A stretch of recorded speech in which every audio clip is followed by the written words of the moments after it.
Is it It's all going very, live? it's all very quiet. I don't. Oh, yeah, we are Live. live. We We are are live. live.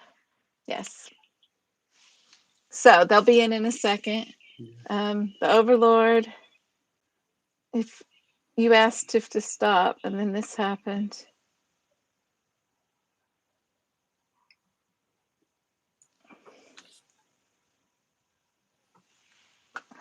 Hi, Kylie. Welcome back. Thank you for coming back. Hi, Yay, Leslie. Hey. Hi, Hi, Alyssa. listen. Nice. Yeah, it took us a second. It takes longer to get the YouTube going because we have to put in all sorts of info and invite him, and you have to send the invite link elsewhere. And nah. All which I've got to learn, which is, but it's it's so smooth though the way it works. The Yes. video is better, the audio is better. Yes. Hi, Ashley. Welcome back. So, Actually, uh, Mike is going to give us a lesson on Tadai. Tadai. And we're going to go over a couple of poems yeah, that no were put toads were in. hurt in this. No toads were hurt in this No production. toads were hurt. That's good.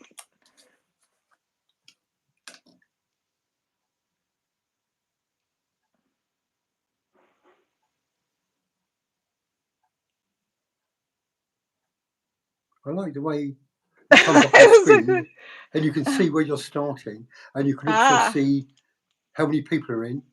Yes. Yeah. Well, the how many people are in is not always accurate. Oh, But right. yeah, so don't go by that. But everything else Is there?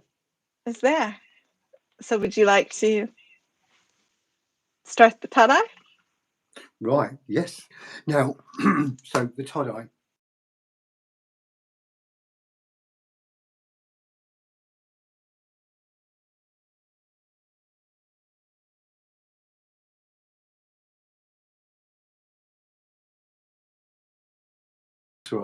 Which is a pause of 2 syllables. The second line is of 9 syllables. Now, within that structure, there is, after 8 syllables, the 8th syllable is a full rhyme. Then we have the pause, then we have a syllable, and then we have a secondary rhyme. I like the way they do that on those. That's clever. And then the second line is part way through there is the secondary rhyme, and it ends with the primary rhyme. And then that's the way it works down. So it works A, B, B, A, B, A, and then C, and that way again, and that's the way you work down through the couplets. So C, D, and then D, C. So it will flick through, but you must remember the quarter eye, the pause, at the end of each first line of each couplet. Yes, and for the knitting pattern, you can look on the society page. It is one of the first ones that were posted from Professor Mike. And what we'll make sure to do in the future is update in the chat room for whatever's going to be that night with the knitting pattern and stuff that you're going to discuss. So as you're talking about it, people can follow along and have a visual to go along with the syllables. And we can discuss more on these patterns because the top line is fixed on the tie-dye. You have 7 straight syllables, then your rhyme starts. Then you have the pause, then you have a straight syllable, then you have a rhyme, a secondary rhyme. Now, the secondary rhyme is carried on down into the second line of the couplet, but that is okay within the middle syllables of that couplet. So you can go third, fourth, fifth syllable and you're fine. And the 9th syllable will tie up with the primary, the major rhyme from the preceding line. So in effect, they're following each other down. Clear as mud, guys? clear as mud. Well, I mean, because when trying to listen to things like that without a visual, it's very hard It is to difficult. It is to difficult. visualize, Yeah, because I know even when I'm doing it and I'm looking at the knitting patterns, because I set up my page a very specific way so I yeah, can make sure I pick my rhyming words and all of that so that I can get all that syllable yeah. And count because correctly. it uses a technique called Gulch, which is that's the main rhyme. That is the main rhyme, and it appears before the end of the first line and at the end of the second line. Alyssa is And confused. Yeah, then, we're talking about the tie-dye. If you yeah, look on the society page, there's a post about that has the quote-unquote knitting patterns. We're going to try to do a class that explains how to read knitting patterns and things. We probably should have started with that. I think so. Yeah, probably we're better off having a get together for half an hour or so, just discussing how the knitting and the scheme works, because then you bring in the secondary rhyme, and that secondary rhyme you can use slant rhyme, you can use consonance rhyme, but it is a secondary rhyme to it, but it is needed. Well, since, if you don't mind,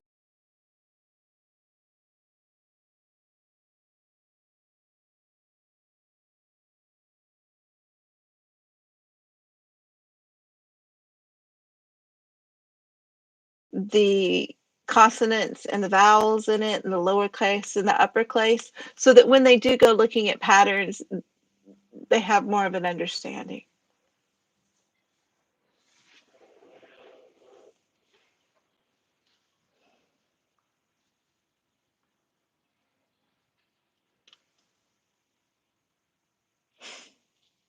Yeah, let's do that.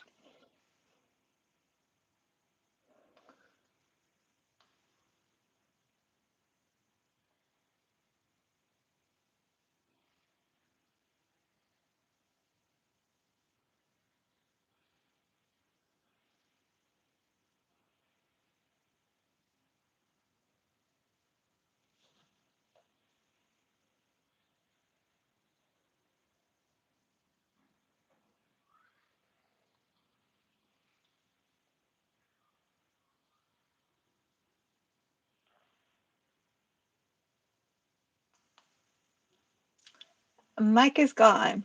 Am I still here?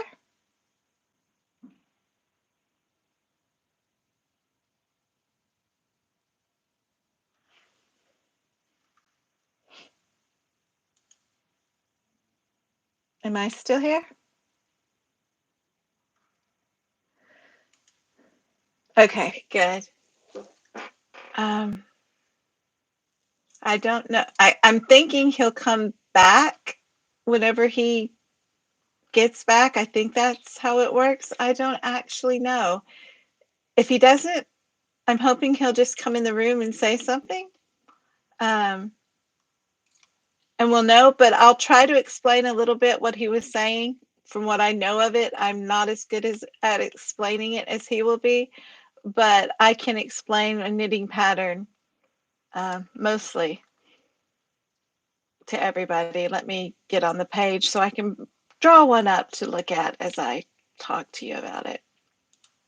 So what he calls the knitting pattern is the poetry pattern that tells you what to follow whenever you're doing it. Why is it not letting me pull up the society page? One moment.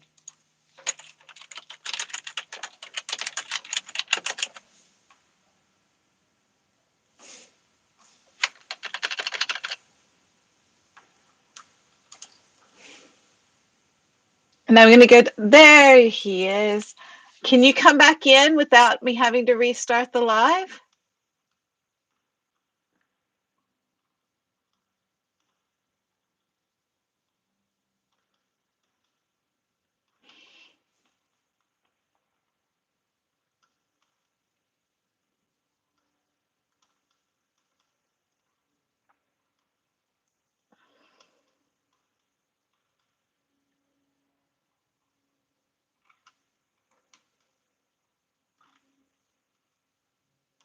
Do we have a bad lag?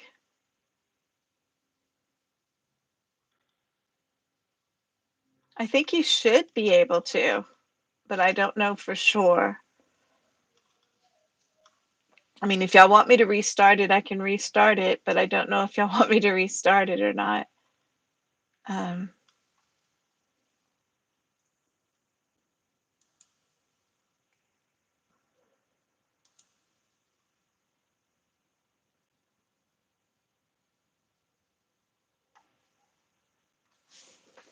but do you want to?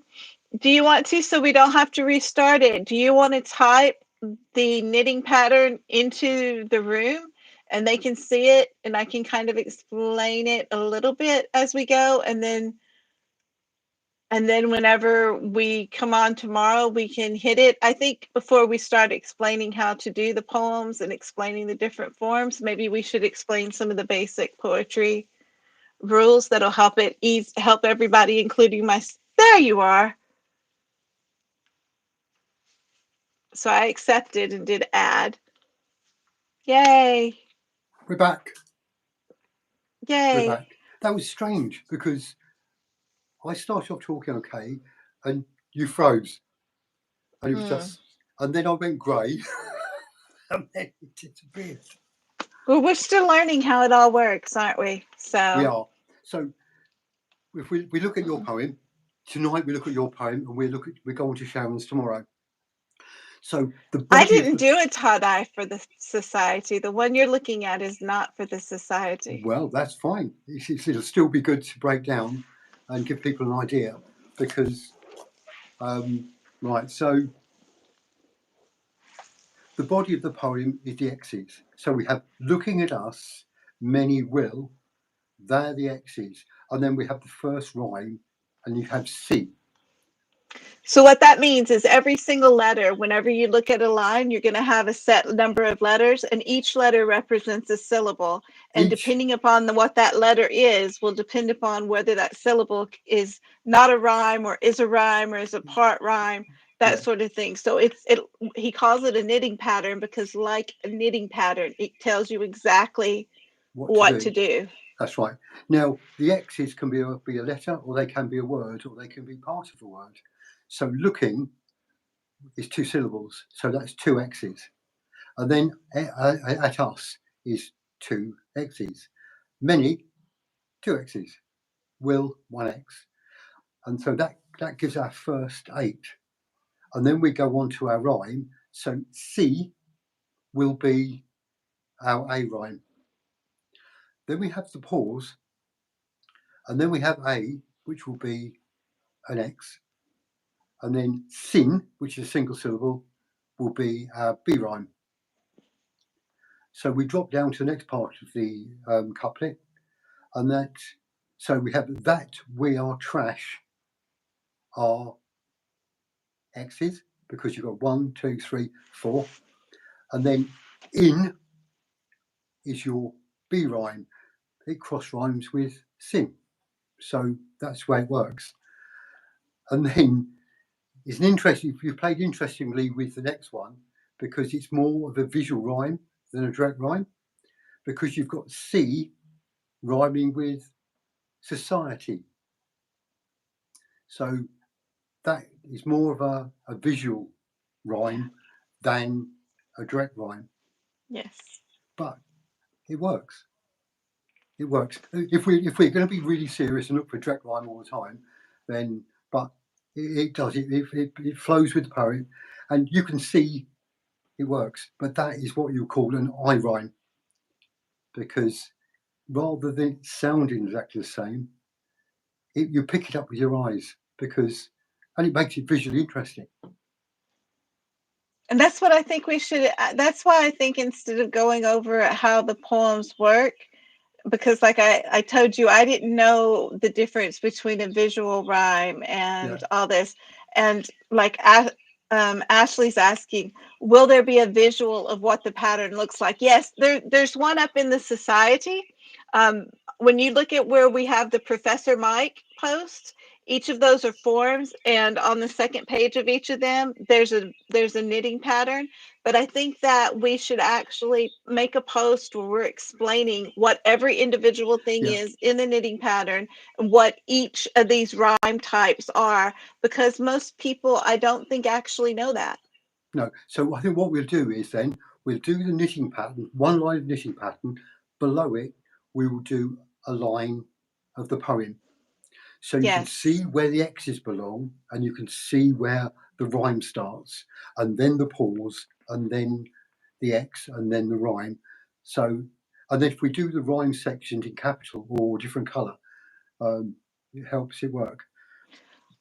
Well, I think, why don't we do this? Because while Leslie and I were going to do a live, I don't think she's going to be able to do this Wednesday. I don't have anything set up for Wednesday. Why Right. don't we come on Wednesday and do this and explain all the different aspects of what rhyme is, what assonance is, Yeah. what alliteration is, what all these things are, so that when talking about them in this form, people can understand. And we can also, if you could like type it up and have it so that we can post it so that people have a Yeah. visual that they're looking at And we could do some while we're examples talking with that. about it. Yeah.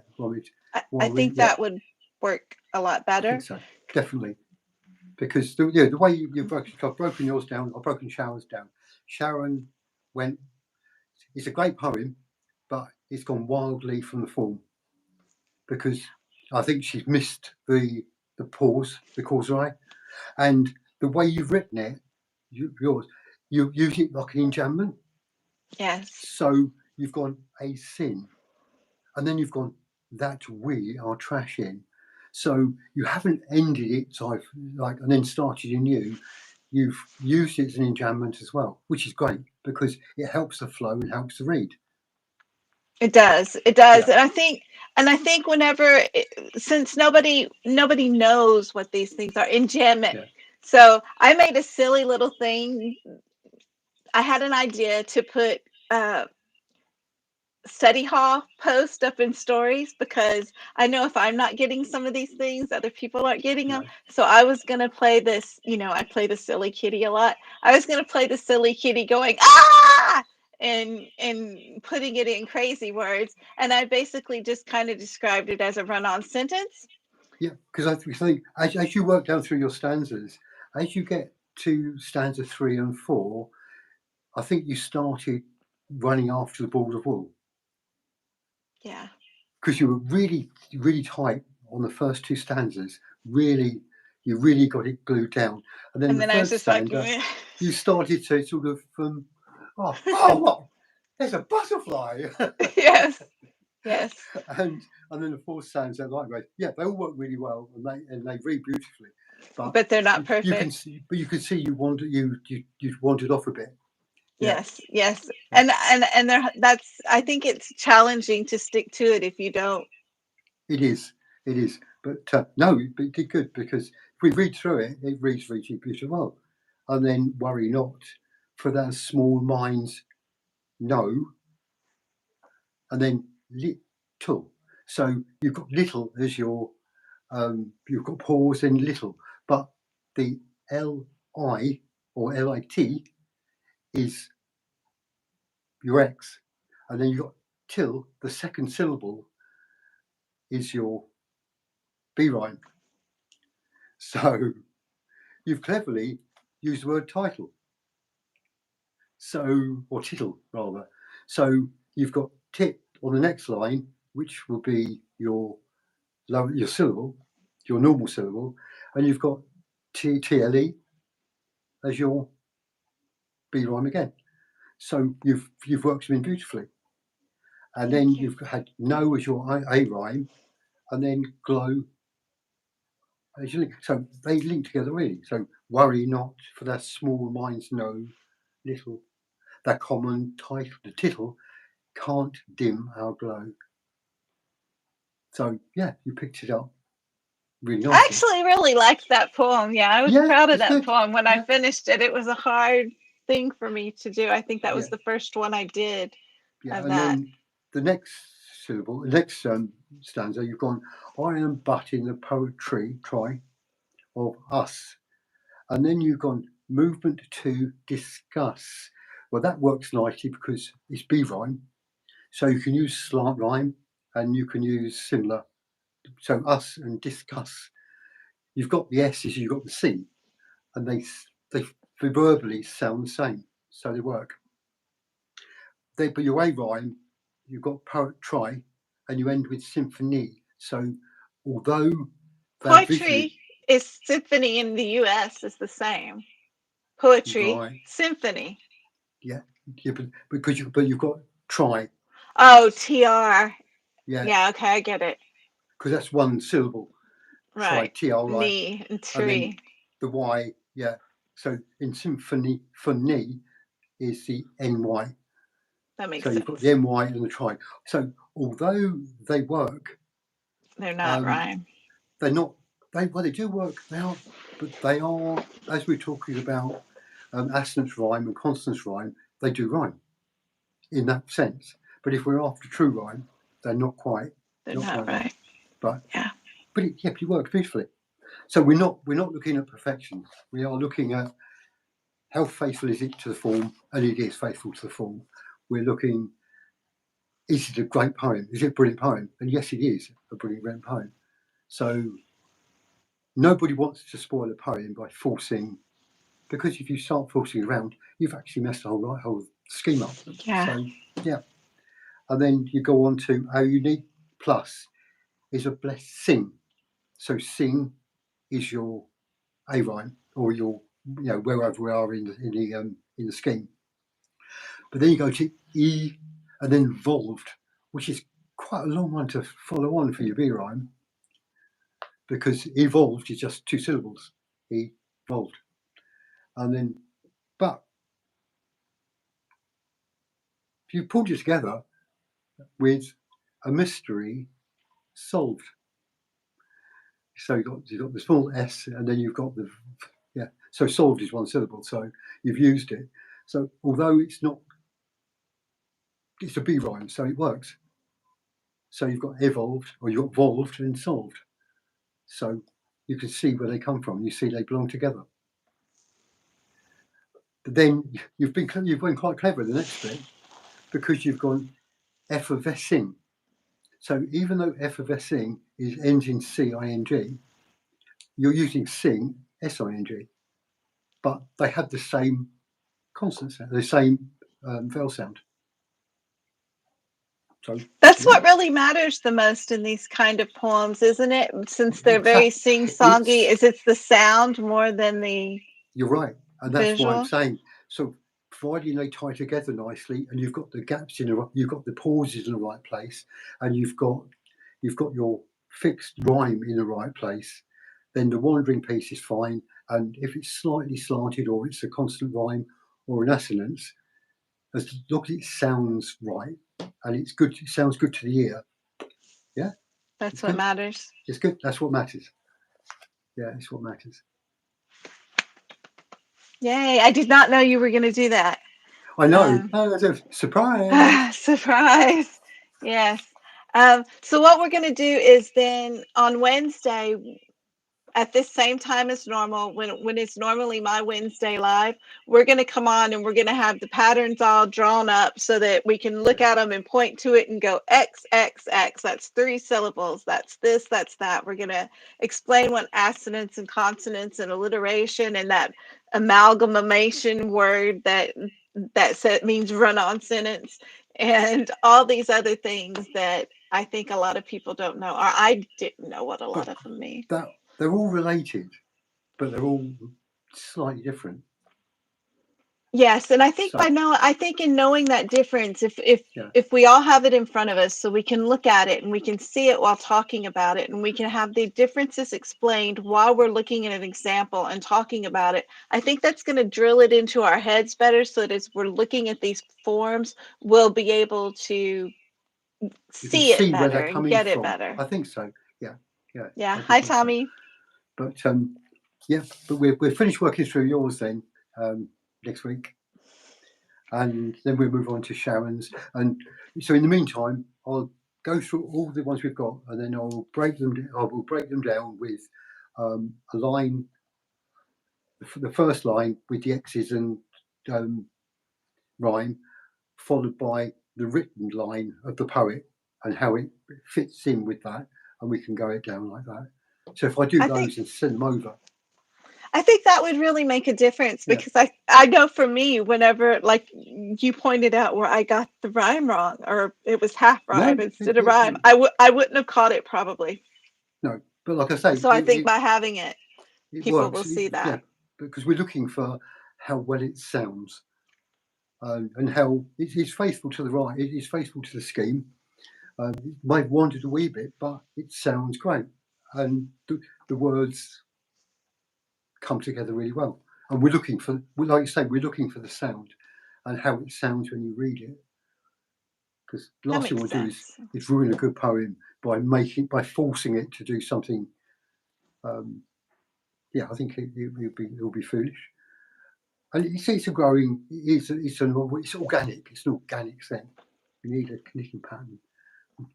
No, none of Clueless Kittens, because everybody writes beautifully. It's sometimes, like you say, we're trying to do something that a lot of people don't do, and then so if they can see it, they go, oh, and I think it will.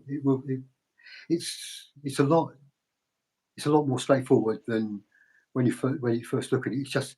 It's working to that pattern, isn't it? Yeah, I think so. And Tommy says congratulations. So thank you, Tommy. And like the Overlord says, the clueless kitties.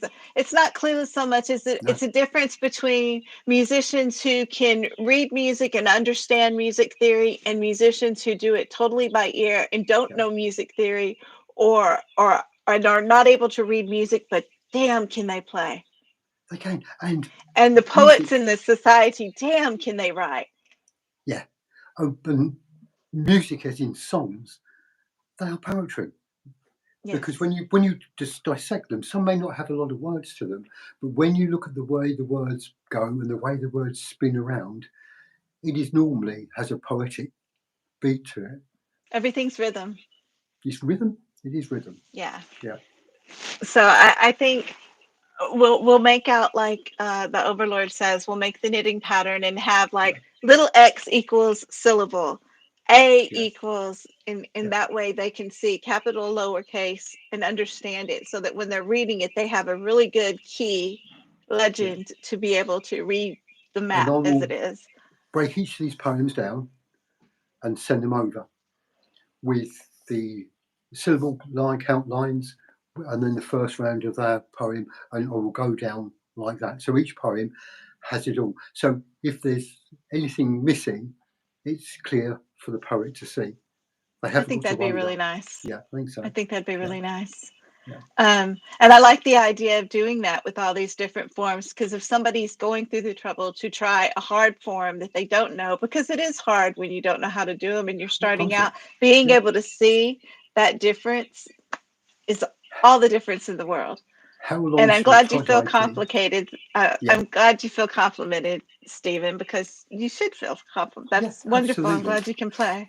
And a tie-dye can be, as long as it's preferable, it's at least 2 stanzas, if not 3, and otherwise you can make it as long as you like.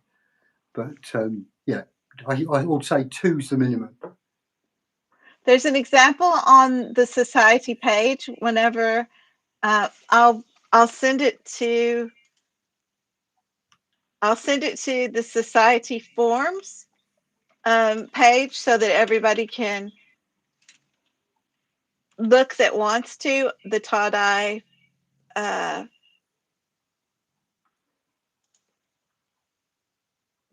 thing that he wrote. Why did it just, there we go.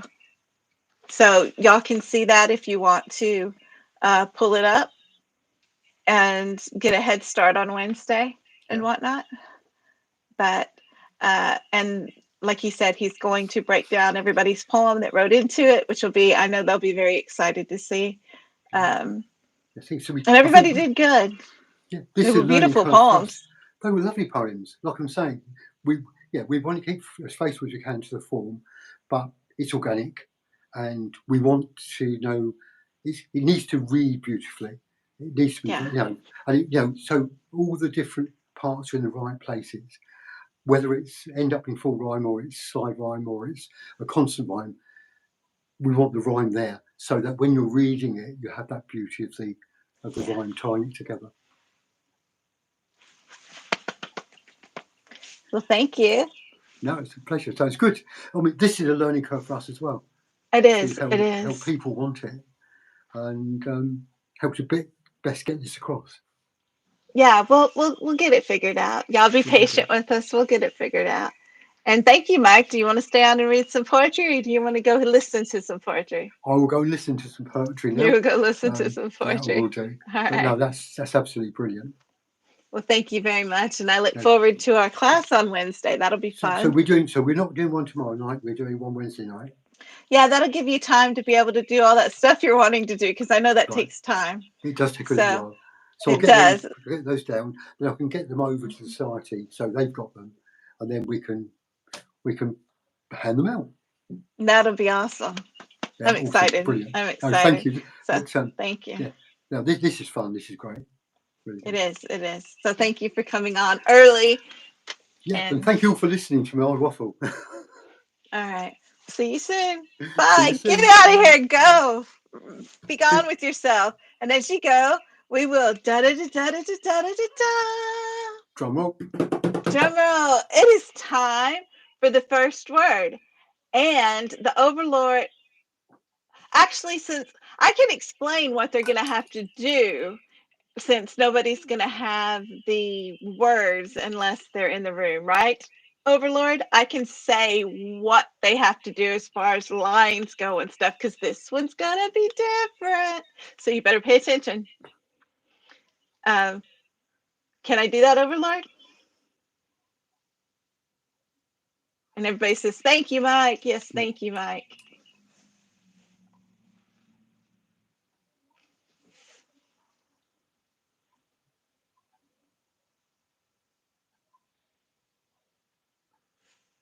Overlord's gone very quiet. Yes. Okay. Well, there's a lag sometimes. So, as y'all know, every live, and for people who are new that are watching or maybe watch the video, when we do lives, we have secret words that we put in that the poet has to write a poem to. And to get the secret words, you have to watch the live or watch it afterwards, because the Overlord will delete the words from the chat, and you'll have to get the words that I give so that you can ask the Overlord for the secret words by proving that you listened. For this week's, instead of doing a line minimum, we're doing a sort of made up play on a no-nay. So we're going with 13. If you want to be able to qualify with your poem, you got to do, and for y'all who don't know what a no-nay is, that means you're going to have to do 13 lines, only you're going to have to do 25 lines minimum. So you're going to have to do 13 lines, and that will be starting out. Your first line is 13 syllables. Your second line is 12 syllables. Your third line is 11. Your fourth line is 10, 9, 8, 7, 6, 5, 4, 3, 2, until you get to one syllable. Then you're going to go back up. You'll have to use the 1, 2, 3, 4, 5 words. Same as Overlord, a nonette remade into 13. Into 13. You'll have to use the 5 words we include, but we always do a golden ticket. And the golden ticket means it's got to be made harder. So to make it harder, when you drop down to that single syllable, you're going to have to do the next 13 lines in a single syllable that's a hard stop on each line, but makes sense in the poem. And then climb back up. That'd be fun. Everybody got that? I think it's a blast. Everybody thought, no, it is not a blast. But no, it sounds fun, right? It sounds more difficult than it is. Yeah. No, you got about 17 hours. Oh, 17 hours to do that one. Oh, so it's a different one, isn't it? Yeah. I was just like, I don't know. Well, I'll go into after the live. I'll go into the society and explain it better. But Overlord says syllables per line from 13 to 1, and then work it back up to 13 so that you have 25 syllables, unless you're doing the golden ticket. If you're doing the golden ticket, then when you drop to that one syllable, you have to do that 13 times, a single syllable with hard stops that make sense, and then back up. Make sense? Makes sense. So yay! And your first word is Overlord. Ba-da-da-da-da-da-da. I'll explain it to you after the show, Leslie.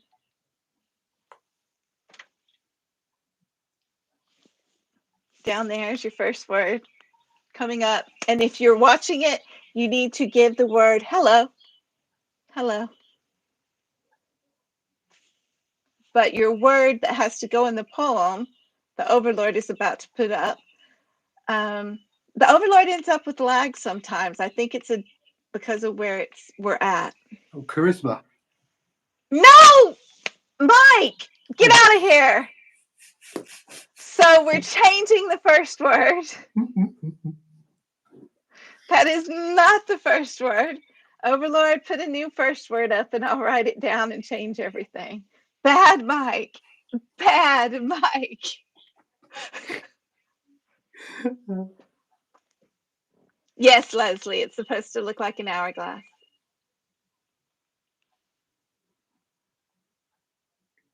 That was a great word too, Mike. You It was a lost an great word. It's a amazing great word. word.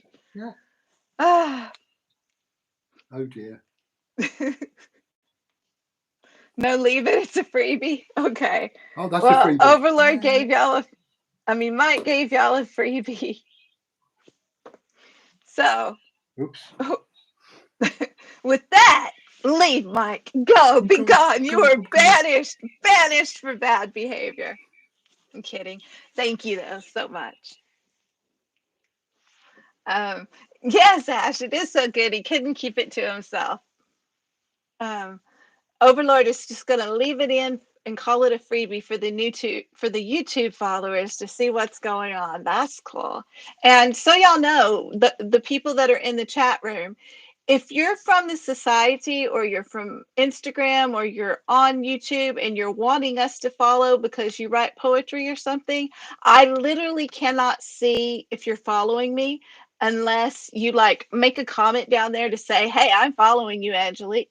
Come look at me," because and leave what your ID is, so I can do that because YouTube doesn't tell me unless it's marked to public, and most of y'all are not marked to public, so I don't know who's following me. I know 8 people who are following me out of all of those people, so I can't follow you back.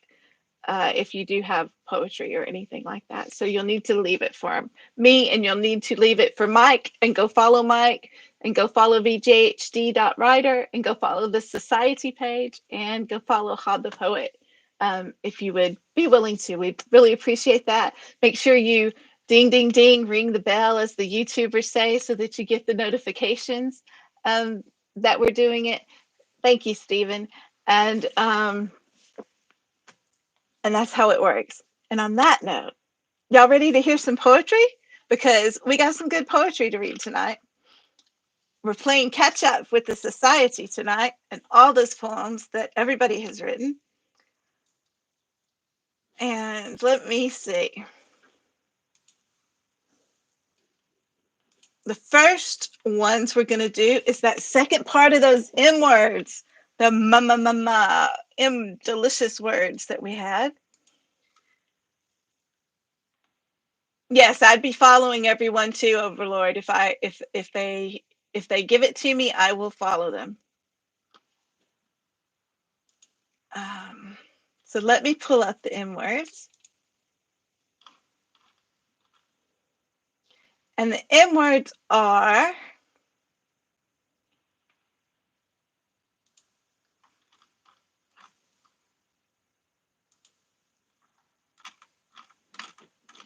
so for this one, This was a continuation if you wanted the golden ticket. So the first time, thank you, Ashley. So the first time that we did the M words, everybody wrote to the words maleficent, masquerade, melodic, massacre, masculine, memoirs, and myriad. And so if you wanted the golden ticket this time, you had to do a continuation of whatever you wrote the last time. But if you did not want the golden ticket, the words you need, oh, they're not posted. The words that you needed to use were, maybe I have them on this phone. Overlord, do you have them? Bad Angelique for not having that. Ah, I have them right here. So this time, the words that are being used are macabre, merciful, meticulous, Machiavelli, manifestation, multidimensional, and magniloquent. Magniloquent. Um, so everybody who wrote to these had to use those words. And the first person that we are going to read is Leslie. Oh, tongue twister right off the bat. Okay. Leslie, who is Nashabella on Instagram and Nashabella on YouTube, the beautiful owl, wrote a poem called Immortal Love.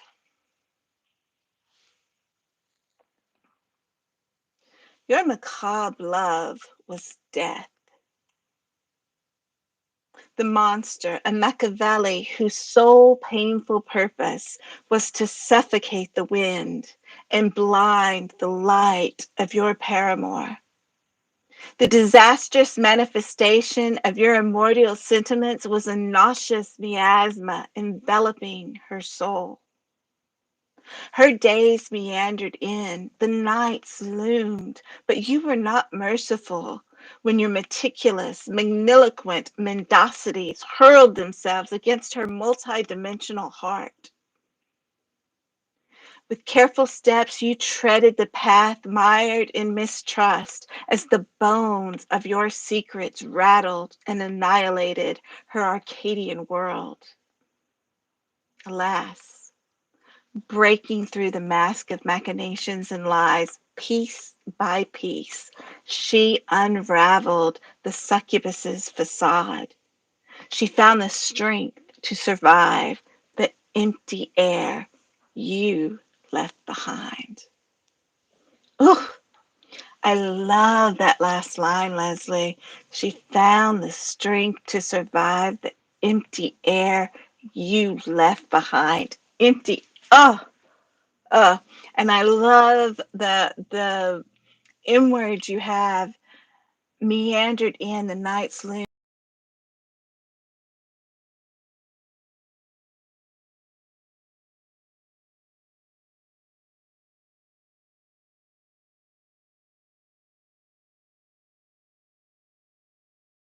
Word paramour chills. Yes, Ashley, chills.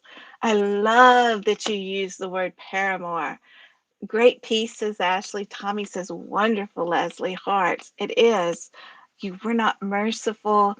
The disastrous manifestation of your immortal sentiments was a nauseous miasma. You don't hear miasma used often either. I love that. A miasma enveloping her soul. You can just visualize that. So that is gorgeous.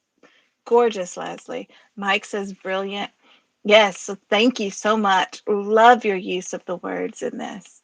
Absolutely love your use of the words in this. And then the next one, and Ash is giving all the hearts and starry eyed love. Yes, I love it. Leslie, you always use such succulent, beautiful words. Mike says it's a lovely word. It really, really is. And so for the next one, we have Angela, we have one of our new kitties. Da da da da da da da da da bomb. Our new kitty writing some poetry with us. And that would be at Angela _C_. underscore for change. Um, and she also wrote to these words.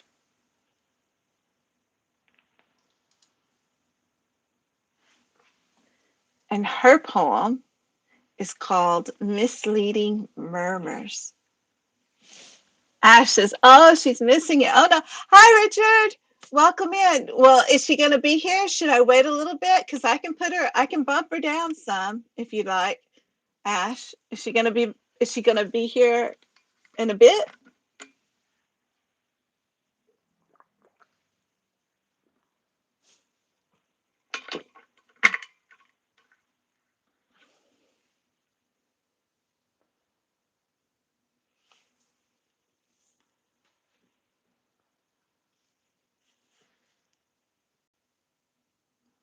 No, go ahead. We'll play it. All right. And hi, Ash. Nice to see you. Nice to see everybody who's here. So this is Angela C. for Change, and it is Misleading Murmurs. Misleading murmurs of the magniloquent, rarely soft is their inflection. Maundering may masquerade maladies eloquent. Machiavelli mouthpiece multiplies mislexualization. No, mislexicalization. Let me start over. Mislexicalization, mislexicalization, mislexicalization. You got me, Angela. Mislexicalization. Okay, starting over. Ah, mislexicalization, mislexicalization. I will get that. Angela C. for a change. Misleading murmurs. Misleading murmurs of the magniloquent. Rarely soft is their inflection. Maundering may masquerade maladies eloquent. Machiavelli mouthpiece multiplies mislexicalization. Multiglot misfirings, manuscript malevolent, misconstructing macabre messages, muddy manifestation. Marvelously multidimensional minds move mountains. Masses merit merciful vindication. Marrying meticulously, starting over, dadgummit. I will get this and do it justice. Let me look at these words real fast. You ended up, Angela. You wrote the kind of poem I love to read. Okay. Metacognical, metacognitional,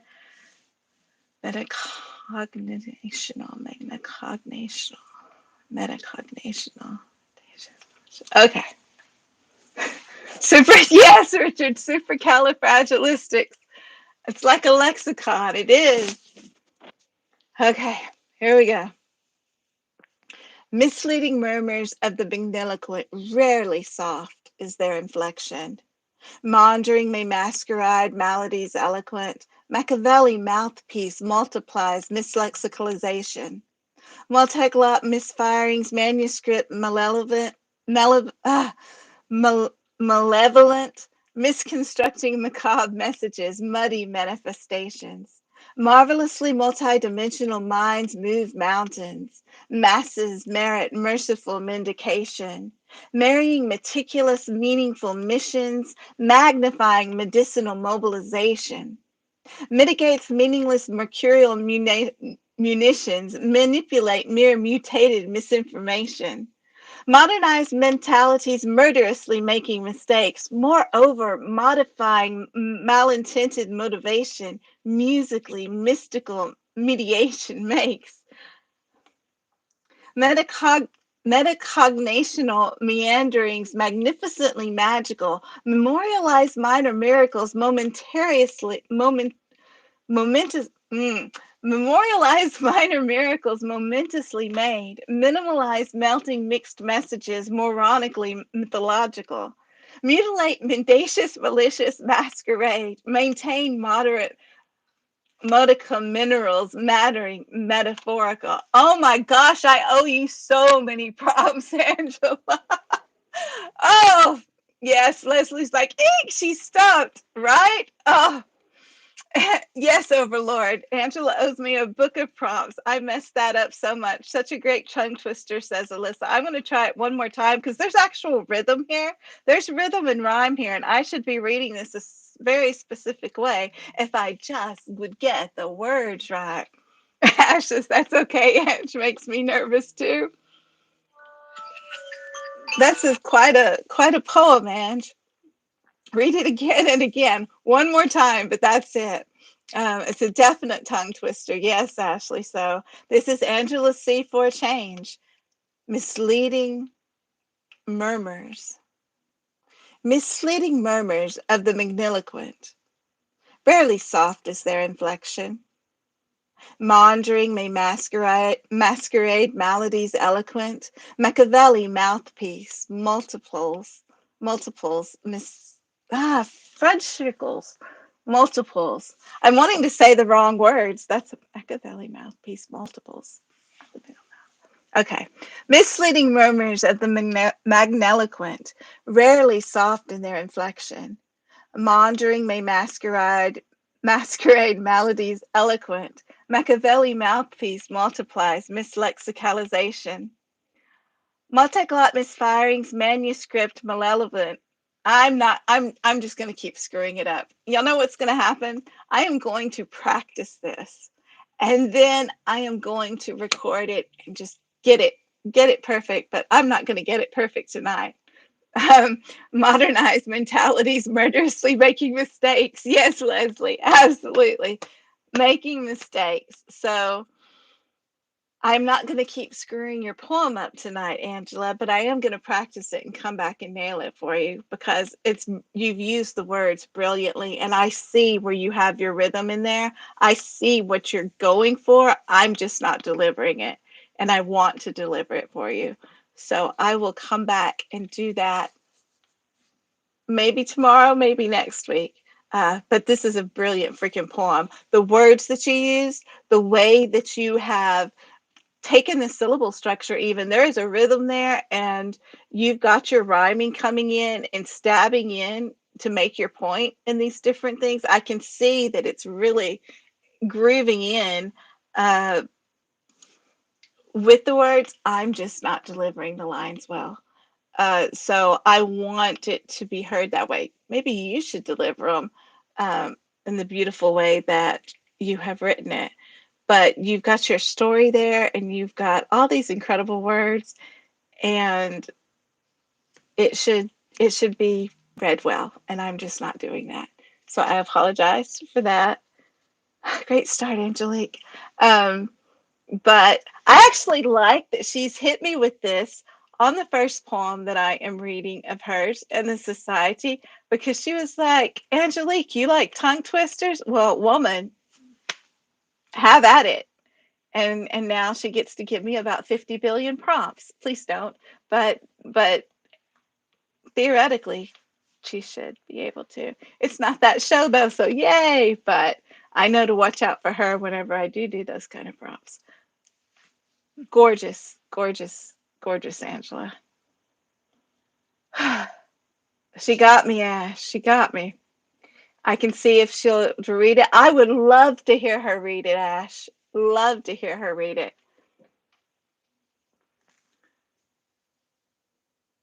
Well, she can see that you just asked her overlord. Ash, your second one is a continuation from the first stems, right?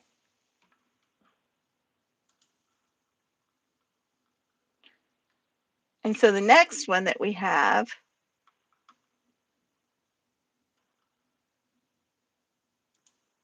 will be the one that is not. Overlord, when you wrote the M's for this time, for this prompt, did you continue them from your 100-line M poem that you wrote from the first prompt? Do they go together on the second one? Richard says, I wouldn't even attempt that read. Sure you would, and you would do it in a voice and do it amazing. Ash says it's two separate pieces. Right, I know that you sent two separate M pieces in for this one, but is the second M piece that you sent in, does it follow behind that first M piece that you wrote to the last prompt? Like was part of the gold ticket?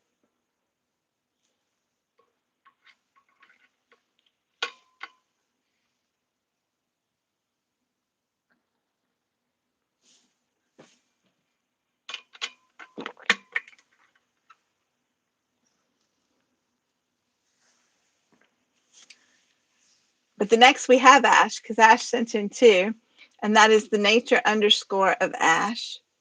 And this is called Mangliomaniac Melvin.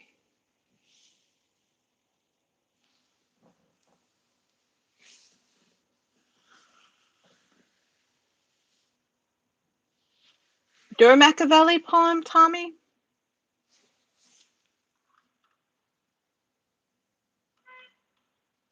Okay, Overlord. Do we have Tommy's, Overlord?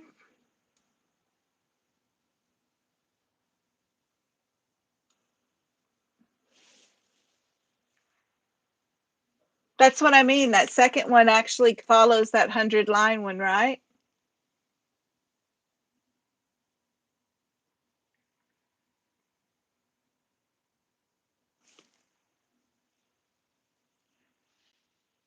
Oh, so you just sent two in? Okay.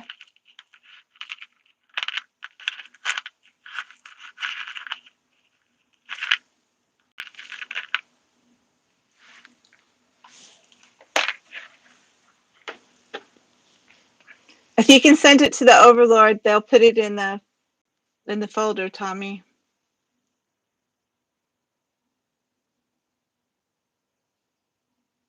So this is the nature of nature of Ash, Mangalomaniac Melvin.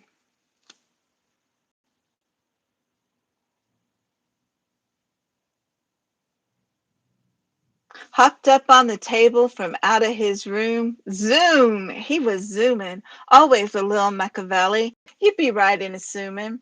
The way he spit, magniloquent. The way he was spraying, see eloquent.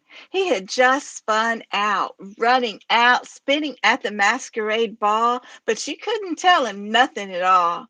He was a bit of a miscreant, capitalizing on the world's descent, made his move so he could pay rent. He was tired. He was sick of it. He bought drugs with all of his profits. Then he'd smoke up little Miss Moffat's, pissing away his name in the snow. Anytime he couldn't get blow, that didn't matter to him. Folks seemed to know to follow where he'd go. Crackhead, Pied Piper, he'd keep going and they'd get higher, tricking everybody. That's how he made it. His money, cats, got no blood on his hands, though funny. He didn't mind getting muddy. They thought he was mysterious, but he was just delirious till he got cut, preaching manifestations, destiny. Can't remember the rest of the story. No, I can't remember, not for the life of me. But I think of it. It gets a little bit gory. He marveled in multidimensional delusion, thought he found a savior, but that was an illusion. Gone macabre, robbed with a razor, an outside job, but now he feels safer. Now he's more meticulous with master, minding his location, last time of disaster. He didn't need another hospitalization under his belt. That bullet was hot. It made him scream when he got shot. The heat was what he felt, merciful with the morphine. Medic was quick on the scene. Now Magnolomaniac Melvin stays home. No more slinging alone with his thoughts as they roam. Suddenly, everybody stopped listening to the song he'd been singing. His scar tissue deep still be stinging, but his phone don't be ringing. Nope, nope, nope, nope. He ain't got no dope. He stopped slinging. His phone don't be ringing, ringing, ringing. His phone don't be ringing. And Ash says this isn't a parody, but do enjoy it to the rhythm.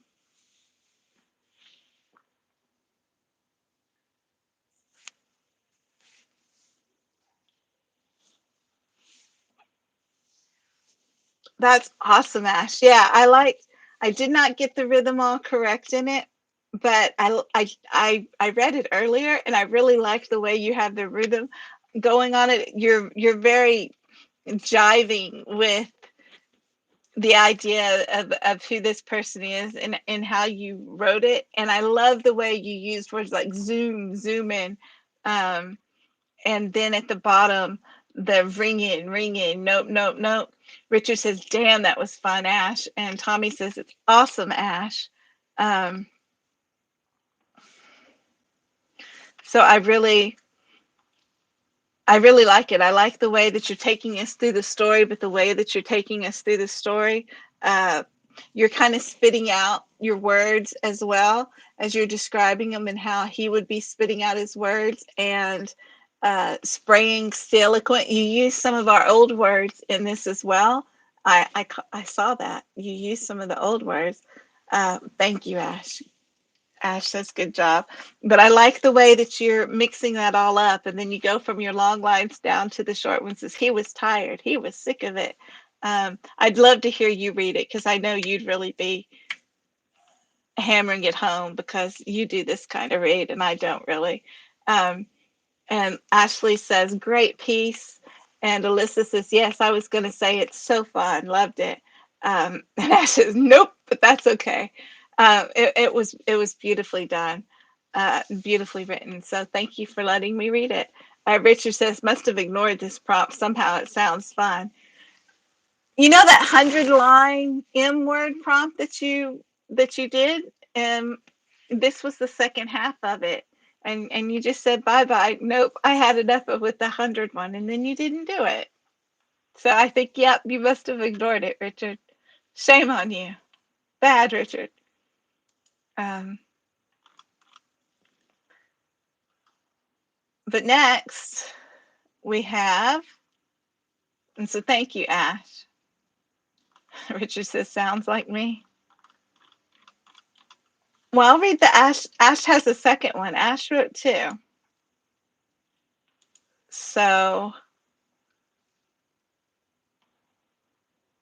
um, Leslie says, an absolutely wonderful tale of life and drugs. Yes. And so the next one we have is also the nature of Ash. And this one is not a tale of life and drugs. This one is called Merciful Clouds.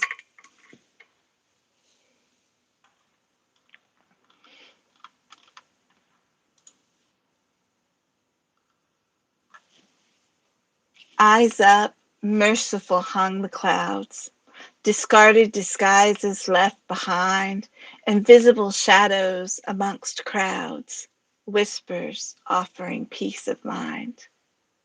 Cries magniloquent and liturgical, bereft messages void of foresight, steadies eloquently incontrovertible, graceful the Mecca Valley midnight. Masquerade some valuable truth with a most macabre intention. Mortuistic inventions say soothe malfeasant moral abstention. Apparitions dark manifestation, meticulous meanderings of thought. Corpus callosum divides correlation, ridiculous propaganda is wrought. I love the way at the very end, the last line of the second stanza, the way you take that and go from the graceful, the Mecca Valley midnight. I love Mecca Valley midnight. And then you drop down into that first line of masquerade some valuable truth.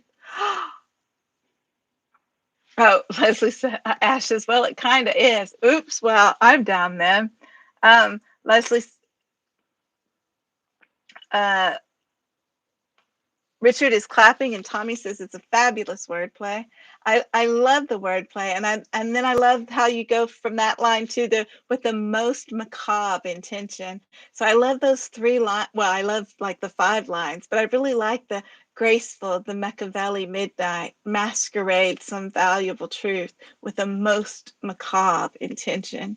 That just makes me smile. Your rhyme is incredible on this. The syllables, the rhythm of it is just beautiful. You hypnotize with the words, and you're using big words too. Uh, incontrovertible and malfeasant, manifestation, meticulous. All your words are like 3, 4, 5 syllables long. Ashley says, oh, it is so beautiful. She giving you the purple hearts, and we know purple hearts are the best. So I just think this is gorgeous, liturgical. You did not go for the easy rhymes at all. So beautifully done. Yay. Love it. Love it. Merciful hung clouds. But I've never heard of a Machiavelli midnight. I like that. Machiavelli midnight. I'm gonna have to remember that one. Steal it from you sometime. Machiavelli midnight. That's cool.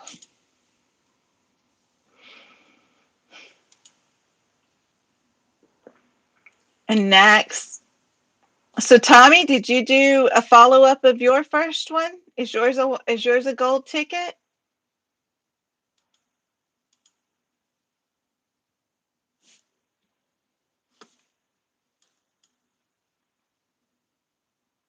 It honestly felt so good to write. It was beautiful. It's beautiful, Ash. It's just gorgeous. Leslie says so. She sparked up the brain prompt by using corpus callosum. I have to look that up because I don't know what that means. Um, and Tommy says no, and yes, Overlord, definitely just a gorgeous poem. Wonderful, Ash, they say. Um, so Leslie can tell us what that means in the room for us big dummies that need to give our brain a workout. And Ashley says, I am loving that my vocabulary is being expanded through all of these amazing poems. Isn't it incredible? That's what I love about this is all of you guys use words that are either words aren't often used or words that I'm like, what is that? And I love the way it gets my brain firing. Richard says, y'all be giving away the chocolate factory with these tickets everywhere. Everybody has a chance for a ticket every single time if they just do it. And so Tommy wrote, and that is TM DeSaro, both on Instagram and on YouTube. And he wrote, Occupy My Time. Oh, that's a cool image. I like that. That's a cool image. So he wrote, Occupy My Time.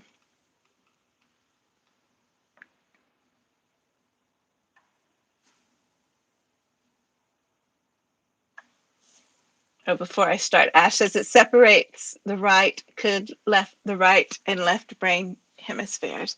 Oh, I knew that. I just didn't remember that I knew that. That's cool.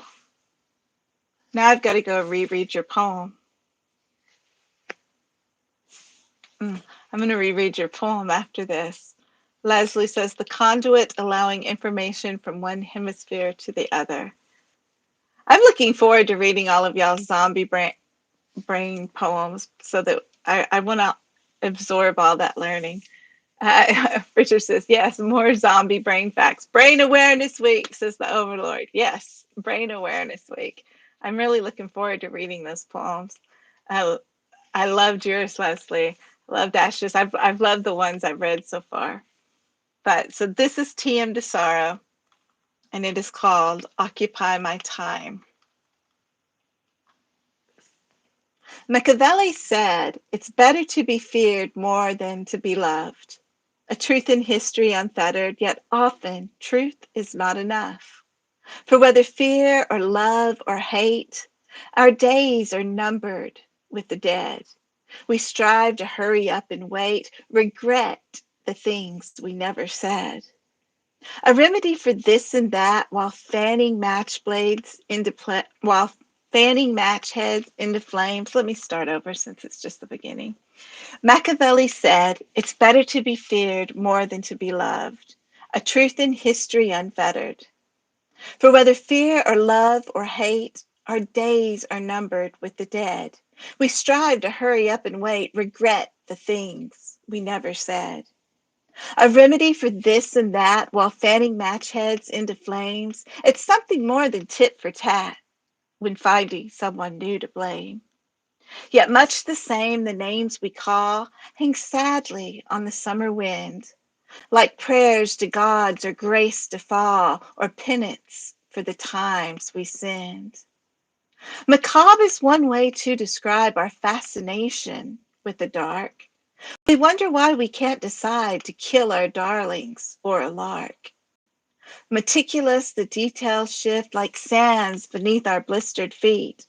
On waves we find ourselves adrift with love songs sounding not so sweet.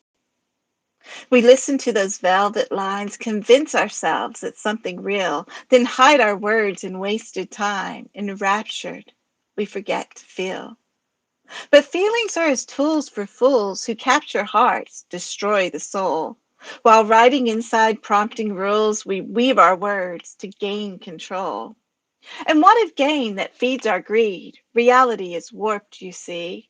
The gold we covet, needs we feed, is lust incarnate, soil for seed. It's easy to be merciful, yet most would rather hold a grudge. We take correction personal, feel as if we're being judged. But judgments is a point of view, like a vain manifestation. The facts we often view as true reveal our hidden consternation. Much like a dike plugged with your thumb, eventually the waters burst. The past mistakes we're hiding from will drown us in a sea of thirst. A metaphor for reservoirs is clearly unintentional. The way the sea reflects the shore makes life multidimensional. But please excuse my word abuse. It's surely not magniloquent, just simply trains of thought I choose to occupy the time you've spent. You know what? He did send this over, Lord. I must have put it in the wrong folder. Ash says neuro nom noms. Yes, and this was gorgeous. Um, the rhythm of it, the rhyme in it, and the wordplay, playfulness of it. Are you picking on us for disqualifying your 100-line poem last time? Is this 100 lines? 4, 8, 12, 16, 20, 24. 28, 32, 36, 40. No, not 100 lines. Staying close. Staying close. Um, Ashley says, lust incarnate, soiled in seed, right? Oh, and Alyssa says, that was rad. The beginning hit me. Yes, the beginning. Machiavelli said, it's better to be feared more than to be loved. A truth in history unfettered, yet often truth is not enough. Often truth is not enough. That's the line, isn't it? Makes you contemplate. But there's several good lines throughout this. I like the while fanning match heads into flames. It got me tongue twisted, but I like the use of the fanning the flames, but keeping that match heads in the center. And I like the way that you use the words. You use the words macabre is one way to describe, and then meticulous, the detail shift. You use the words in clever ways that separate them kind of from the piece and move the piece along, which is quite cool. Ashley says, oh my, what a great piece, Tommy. And Ash says, very nice, Tommy. Yes. But feelings are as tools for fools who capture hearts, destroy the soul. While writing inside prompting rules, we weave our words to gain control. That's such an interesting word choice of we weave our words to gain control. Um,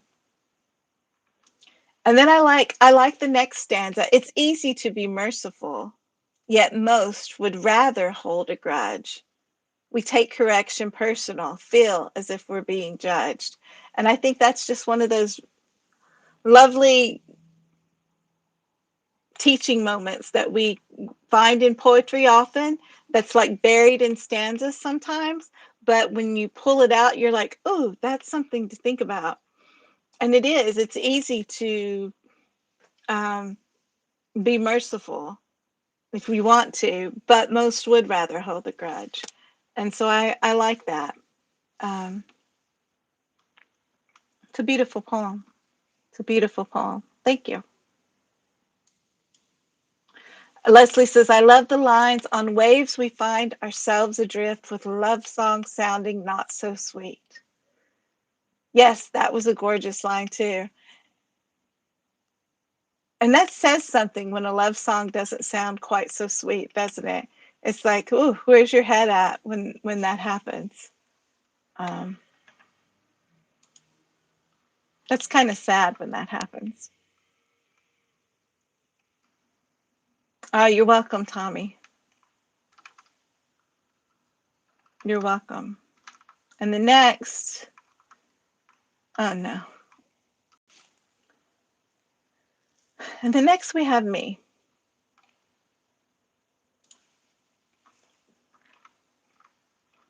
And so mine is a continuation. I got the golden ticket. I got the golden ticket. I thought for sure all of y'all were doing the golden ticket. I'll be honest. That's what kind of made me go for it, because I was like, oh, I bet every single one of them are going to do the golden ticket.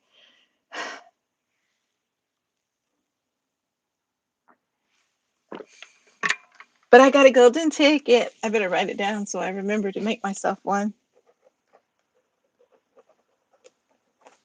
Okay. So this is from the Breath of Daydreams. And the Overlord and I said if anybody did the golden ticket, we were going to read the first poem so that we could hear that continuation into the second poem. So I'm going to read my first poem. And my first poem is Maintaining Magnificence. Did I say I'm from the Breath of Daydreams, so that's who I am if you don't know me. Maintaining Magnificence. Maybe the multi-processed misinformation marginalizing my merry mood has led to the malfunctioning masturbation within this macerated discourse. Beyond the monotonous parade, far past the melodic misery, there lay a masquerade of malnourished metamorphosis. A massacre of memoirs, one might say, a moody mispronunciation of multilingual matriculations dismembering memory and mind. It's a maze, you see, a misappropriated mousetrap magnanimously manipulating my moral meter. Meter, miser, masculine, feminine, mystical hypnotizer, minuet movements of methodical motion, mistakenly murdering all madness with unmentionable militance. My mind's why is a musician of melancholy congregating within the maelstrom of a maleficent morbidity. It monopolizes the macabre euphoria that's franchised every misled migration within the myriad of mausoleums I debase as home. Do martyr me in your mercurial mishmash. Everything dies, every maleficent god moored to the twilight of their midnight fall, even maleficent gods moored to the twilight of their midnight fall. I am mirthful of your merciless blundering. I laugh at the magnitude of your machinations. I am unmeasurably, unmedicated, unmistakenly me. And I'm bloody marvelous. Kiss, kiss, death. You know where to take your mistletoe and hang it. This meteorite's momentum won't be modulated by your mediocre misconduct, creating a marketing mayhem. The monstrosity of your mischief could be amusing if it weren't so very immature. Instead, it falls mournfully minuscule in meaning, and I simply do not have the time to meditate upon it. So strike me down like the melodrama molding mockingbird you wish you weren't, but please, get your math right. This misbegotten mission of misfortune is too monotonous to mediate again, and I'm bored. And then the follow-up to that is Death's response, because this was for a prompt. And Death responds with saying, and it's mistaken moralities. Do modulate the miscalculations of your Machiavelli insinuations. You're so meticulous in the administration of this macabre debasing of our home. I've come to find the monopolization of my murderous infatuation to be a merciful inclination from a magnanimously mathematical zone. To maintain a mediocre sense of maneuverability beyond the forever flexing purview of your insatiable incredulity, I'm left marginalizing the manifestations you bemoan constantly. You're so magniloquent in your malabsorption of the multidimensional state of extortion we governing bodies must tend without the emotional drivel you condone. Shall we place a temporary muzzle on that mischievous mouthpiece and go forward with the mewings that occur when they decrease of every titillating pitter your heart tries to patter in code? You see, my dear kitten, it's not that mysterious. I'm simply a mediator on your path of experience. Whether memorable or miserable, we simply cannot marginalize the overarching importance of this milestone. It's time to get your metamorphosis on. There. 2. Yay me. Moving on. Thank you guys. I appreciate that. Leslie says, yes, when they bring up bitterness instead of passion. Oh, I get that. Yeah. And Alyssa says, dang. And Tommy says, wonderful, right? And Ashley says, oh, fire. Clappy, clappy. Thank you guys. I appreciate that. And that means we are done with the M's and we should do another word. What do you think, Overlord? Another word? Da da da da da da da da da. If you're watching, you must give the Overlord the word mystery to get the second word. And if you're in the room, the second word is going up about right now. And Tommy says, great one, Angelique. Thank you, Tommy. Alyssa, whoop, whoop, right? Awesome word. Overlord. Oh, see, that is not the word that I had written down second. So I'm going to move the word that is mystery to that word. And the word that is the secret word was given to us by the lovely, beautiful owl, Leslie. She sent me a couple of words that she thought might be nice in some upcoming prompts, and I chose to put this one and this one. Leslie says, I missed both of these posts. I'm glad you read them. Oh, well, thank you, Leslie. It's hard to keep up with all the posts. I miss so many. I really like the lives because I'm able to catch up on things a lot. And Ash is clapping. Thank you.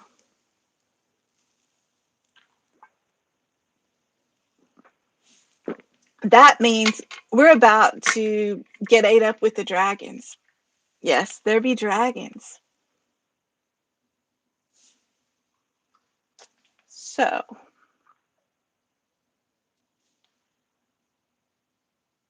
Ashley says, wow, what powerful pieces, Angelique. Yes, 100%. Thank you, Ashley. And thank you, Ash. I appreciate that, you guys. And thank you, everyone. I do appreciate y'all saying that.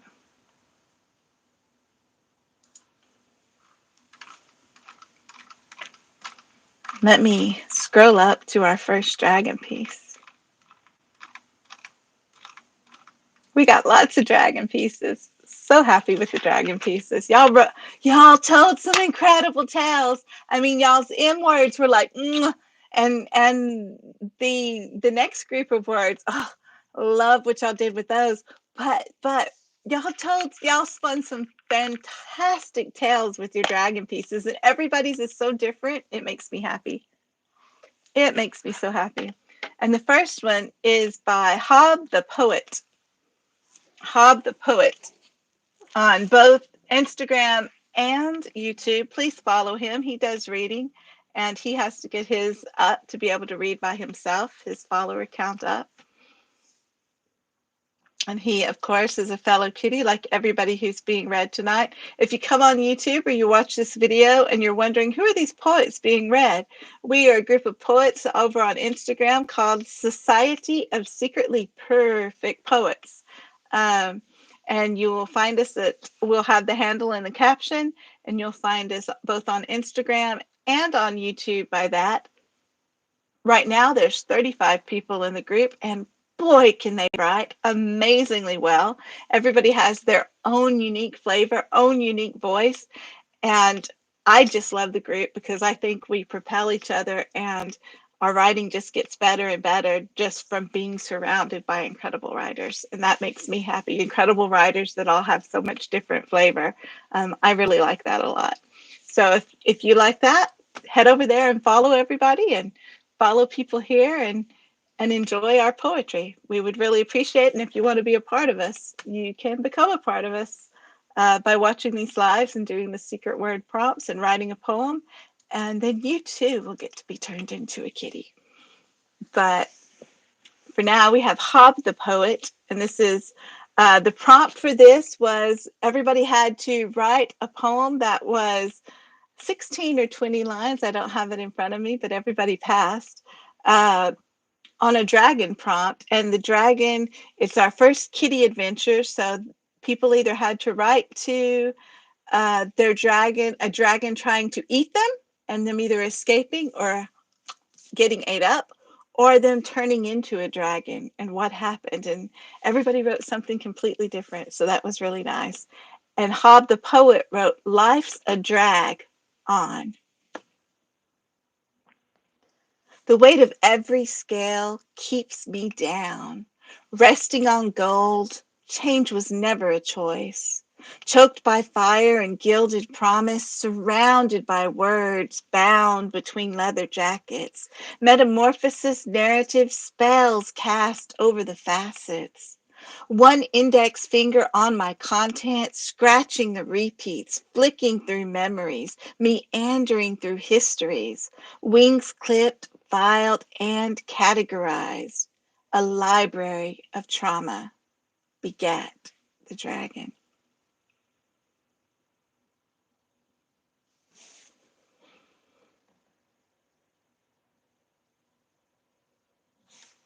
I love the way that he starts it as the weight of every scale, because you're thinking, okay, this is talking about the scale of the dragon, but the way that he used the wordplay, it can also be the weight of every decision, every scale.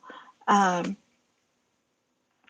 in that sense, keeps me down, resting on gold, because, gold, dragons both hoard gold, but gold can be used to balance scales and weigh scales.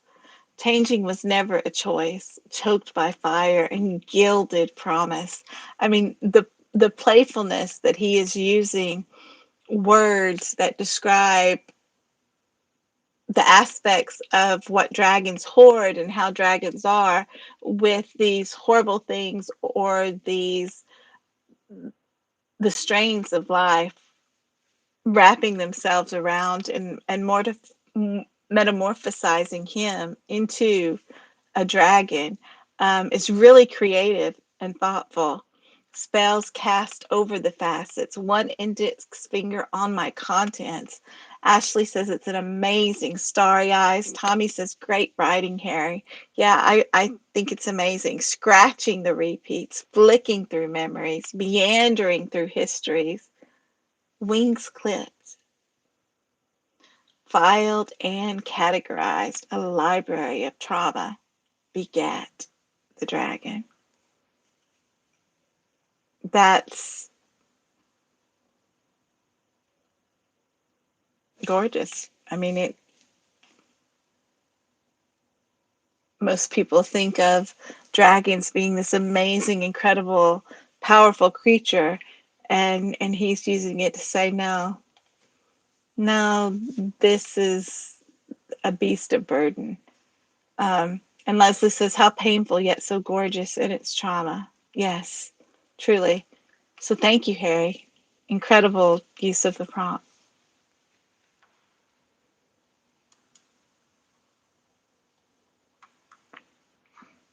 And then next, we have Dreams in Color Poetry. That is Suki. Dreams in Color Poetry on Instagram. And hers is called The Dragon's Talons by Suki Morrison.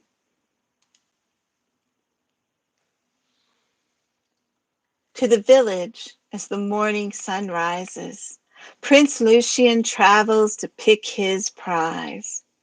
His dragon's hunger to satiate, he looks upon the women there and spots a thick beauty with raven hair. The thought of his dragon's teeth sinking into her thigh left him feeling satisfied. Now to woo her, his status did demand a certain obedience, which helped his plan. The ambient light guiding my way to the castle up the steep hill, Prince Lucian bid me come tonight. I would have never dreamed he would notice me, much less ask for my company. I had no choice but to say yes, and my father agreed. Yet father was not thrilled about my trek of lonely path, and that he wasn't allowed to accompany me. Only you, Prince Lucian had said. It seemed a strange request, but I went home and prepared, wearing my very best. My legs are weak and tired halfway up the hill when I hear a roar so loud it startles me, and I fall. Overhead, I see the scaly beast of a dragon. He is turning around, his huge wings spanned the entire view of the castle. His eyes of fire searching for me on the ground. I'm held spellbound. His talons are long and bird-like. They are black and big as trees. They are open and ready to reach out and grab me. I roll over out of their grasp, rolling down the hill, rolling faster and faster. My body will not stop. I can hear the screech of the dragon as he tries to snatch me up. Over and over, he reaches out, missing me by small degrees. I feel the tip of his talon scratch the side of me. I keep rolling away until I fall into the rushing water of the river, and I escape. Flailing my arms in the river, I can barely keep afloat. I don't know where the dragon went. The rushing water is making me choke. I make it to the shore somehow, and I keep underneath the trees, keeping from the dragon's sight when I hear my father calling me. I want to tell him to be quiet, but I'm so cold and tired that my voice won't come. I see my father as he's walking in the open field of grass. He must have followed me at a distance to be sure I made it safely back. He is grabbed up in the dragon's talons. I can hear his bones as they crack. I'm in shock, shivering, crying as I make my way back home. I don't know what to do now. I am all alone. I stand in the kitchen, wet and shivering with cold and fear. I hear the sound of footsteps and then a knock. I quietly grab a knife and I open up the door. Prince Lucian is standing there with a concerned look upon his face. I am sorry, my dear. There's been a terrible mistake. It wasn't your father who was wanted. It was you he was going to take. You may come of your own violation, or I have servants to lend a hand, but this night you will be dragon fodder. That was always the plan. I nod my head as I walk out of the door, and when I turn around, I jab the knife into the Prince Lucian's heart. I scream a blood-curdling scream as the servants quickly depart. I know now my life is over, whether by dragon or by man. Once they find I've killed the prince, I'll burn upon a pyre. But better to be burned by man than by dragon fire. Hi, Harry. Who's Pumpkins? Hi, Pumpkins. Who's Pumpkins? Aves is Pumpkin. Aves, are you Pumpkins on YouTube? Is Pumpkins Aves? Alyssa says, no, don't kill her. Right? I love that she killed her. Love it, love it, love it. Because anybody who can kill off their character, pow, is the bomb. Um, and Harry says, hey, Angelique, hey. You missed your poem, Harry. You missed your poem. Pumpkins, are you Aves? Did I get to start calling Aves pumpkins?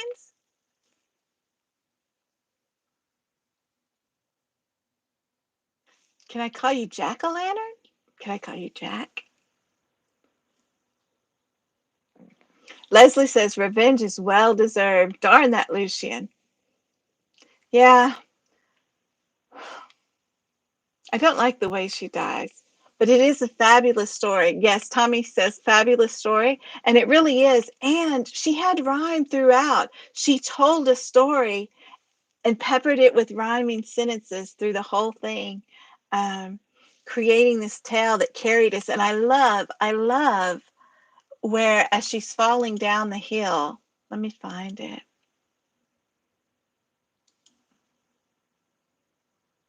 I love the use of the rolling. Um,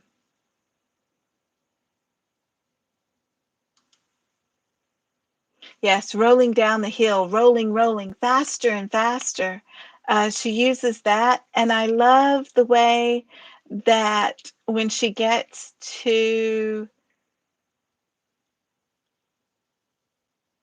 the shivering, I am in shock, shivering, crying.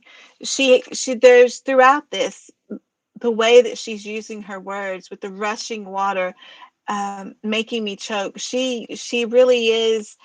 I don't. She's not using onomatopoeia, but she's using the words in a way that really helps weave the story richer with a lot more detail and emphasizes these actions that are taking. Ashley says, "Oh wow, a magical story. Love, love, love." And Ash says, "Fireworks." Yeah, it's gorgeous, Sookie. So thank you so much. I love the heroine choosing to go out in her own way. She's like, "I'm going to die anyway, so I am taking you down with me. Um, so it won't happen to someone else." Uh, Good job. Awesome, Sookie. Thank you. Shall we do word number 3, Overlord?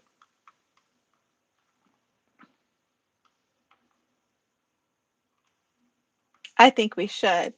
Word number 3, if you were watching in playback, and I'll wait to see what word number 3 is that the Overlord picks up. But da da da da da da da da da, secret word time. And if you were watching in playback, your third word will be taffy. Taffy. Oh, Aves, you changed it from pumpkin. We liked pumpkin.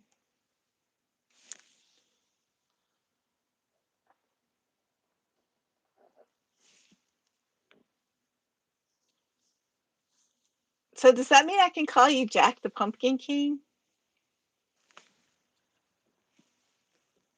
So that is your third word that you have to use. And remember, it is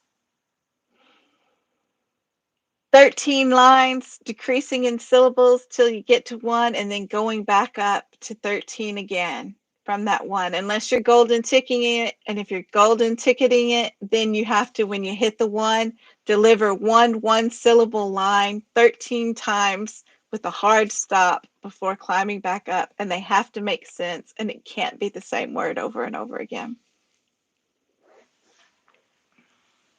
So,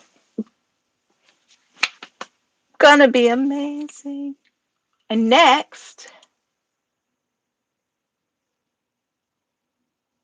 we have Ash. And Ash went for the golden ticket on this. Ash actually wrote the dragon and then puffed the magic dragon in it. So I need Harry to come on and sing Puff the Magic Dragon. That's what I need. So this is Uncle Gene by the nature underscore of Ash on Instagram. And I'm guessing on YouTube as well. Uncle Gene. I'd been gone about 3 months. I hadn't heard that he had died. He used to go on the crazy hunts, and only me did he confide. Sadly, he wasn't like that well, though kind, he was an alcoholic. My family thought he'd go to hell. His eccentricities I found magic. His nightmares were all the same, plagued by a winged fire breather. Pyros, I believe, was his name. Crazy or cruel, I'd not believe either. Off to the library on my return with plans to steal his obituary. The dragon was real, I would learn, and I'd prove it to everybody. I found the Gazette quite easily and read the words printed inside. There was a phrase, unbelievably, on his silver ring inscribed. Sounding out the words to myself, I quietly stumbled through the Latin. before returning paper to shelf in the oldest library in Manhattan. The walls began to rumble and shake, shadowed, the outdoors grew black. Folding up the obit I take, I started to run and didn't look back. Feeling the heat behind me, I could smell his sulfur breath. People screaming in the street, everyone was scared to death. I finally made it to Uncle Gene's. I was panting like a dog, hoping to find out what all it means, maybe in his old travel log. Not sure for what, but I had to look. I had to get into his attic to find his journals and an old book, the dragon release, proving tragic. I knew I had to find somewhere safe, so I'd gather what I could. Dragon proof in this case, had to get out of this house of wood. My friend has a place underground. I figured that'd be perfect, but I had too much time to carry around. How the hell was I going to move it? And so that is her running from the dragon that's trying to eat her, which I love the storytelling aspect of it. It's all very Monster Hunt, supernatural. We be hunting dragons. The hunters are drunk who's died. The relative finds the stuff and is like, I'm gonna prove it's real. I mean, you really played with that story aspect, and I like that. And of course, I like the rhyme that you carry through it and the rhythm of it, keeping the story going in that sort of monster telling mashup. Um, really cool, Ash. And I don't. And then Ash wrote the follow up to this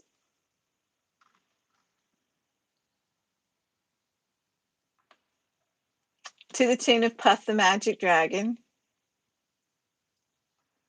And I've heard her sing it. She sings it beautifully. I will not sing it beautifully. Um, Ashley's grabbing the popcorn. Really? Really?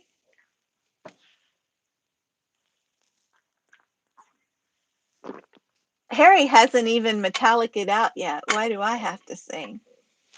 Um, Tommy's giving you the hearts. Ashley says, "Great job, Ash." Yes, it is. And so her golden ticket poem that she got,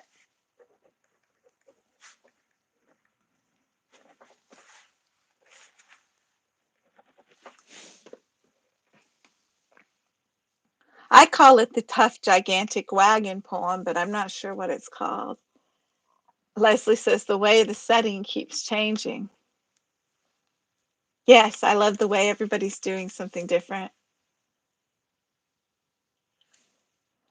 Tough gigantic wagon pulled around by me, weighted down with dusty books and assorted other things. Metal chassis trailer was just strong enough to carry all the coolest things. No moving, it was rough. Oh, stuff found in the attic, placed there by Jean. Plastic dolls and wooden trucks and red gumball machine. Oh, tough, gigantic wagon pulled around by me, weighted down with dusty books and assorted other things. And I don't remember the way the rest of the song goes, so I sung enough. Y'all must be happy with that. And now I'm going to read the rest of it. Um, this all was tragic, a burnt and melty scene, toasting people in the street. Right now, here in Queens, Professor Lakewood's travels began the sordid tale. Without the big old dusty book, the world won't be the same. Oh, tough, gigantic wagon pulled around by me, weighted down with dusty books and assorted other things. Oh, stuff found in the attic, placed there by Jean. Plastic dolls and wooden trucks and red gumball machine. Found silver ring engraved, scribed in Latin words. As soon as said all out loud, the great Pyros appeared. I ran right by the neighbors, not throwing up my hand. If they knew what I had done, I think they'd understand. I rummaged through the attic. The books weren't here no more. All those journals I had seen, I swear, were on the floor. Perhaps had just been borrowed. In existence it remains. Oh, stuff found in that attic, placed there by Jane. Plastic dolls and wooden trucks and red gumball machine. Bottom lips may quiver and everything here burns. If we keep on a tossing books, no one ever learns. I love that last stanza. Bottom lips may quiver as everything here burns. If we keep on tossing books, no one ever learns. Um, she did sing it beautifully. Yes, she sung it amazingly, Leslie. You got to hear it too. That's awesome. Wagon of Metal. Yes, remember those? Remember the old red wagons and stuff? I loved my old red wagon. That's what I picture. Um, her tugging around. Harry says, Mike, Kitty. Ash is a great adventure. Uh, a wagon of metal. What else? Super kudos. Yes, thank you. And that was amazing, Ash. And I loved hearing you sing it. You sung it phenomenally. You need to put that up in the chit chat so people can hear you sing it because you nailed it and you have a gorgeous voice. So I think everybody would like to hear you sing it. I loved your uh, tough, gigantic wagon because man, weren't they tough? The little red wagons. Alyssa says, I love my red wagon. Yeah, man, my red wagon went on all sorts of adventures, dragon adventures as well. Nothing broke those metal wagons. They were awesome. Um, Plastic dolls and wooden trucks placed there by Jean and a red gumball machine. I loved my red gumball machine too. And Alyssa definitely wants to hear you singing it, Ash. So, oh, you've been outvoted. You must put it in the chit chat for everybody to hear. Because nobody reads your poetry or sings your songs the way you do. And I think that would be great. So, thank you, Ash. You got a golden ticket. Da da da da. Yay! Ash won the only golden ticket for the dragon prompt.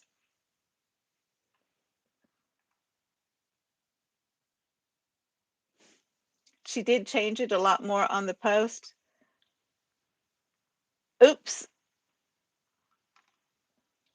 This is my fault for going down in order versus looking at what's at the latter part.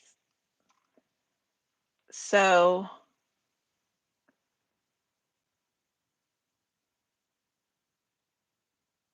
oh, you changed it a lot.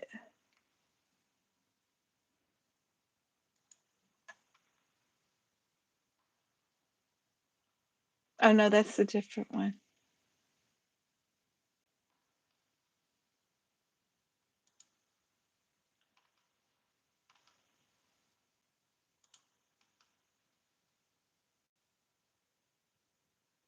It is changed. Sorry, Ash. All the coughing. You didn't cough that much. You coughed right at the end. Ashley says, way to go. I am going to delete what I read, Overlord, because the one at the bottom is different slightly.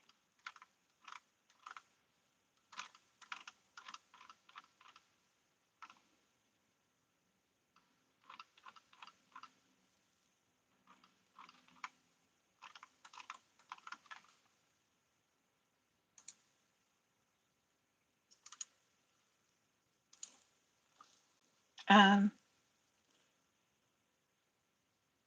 Leslie wants tickets to your show. Ash says, yeah, that wasn't my final draft, but that was okay. Sorry, Ash.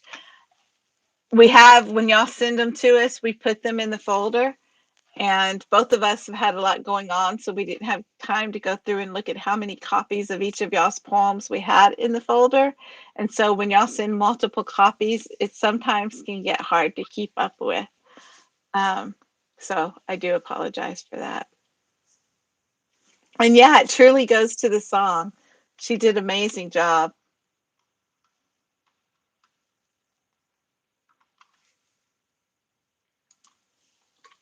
And the next we have Midnight City Radio.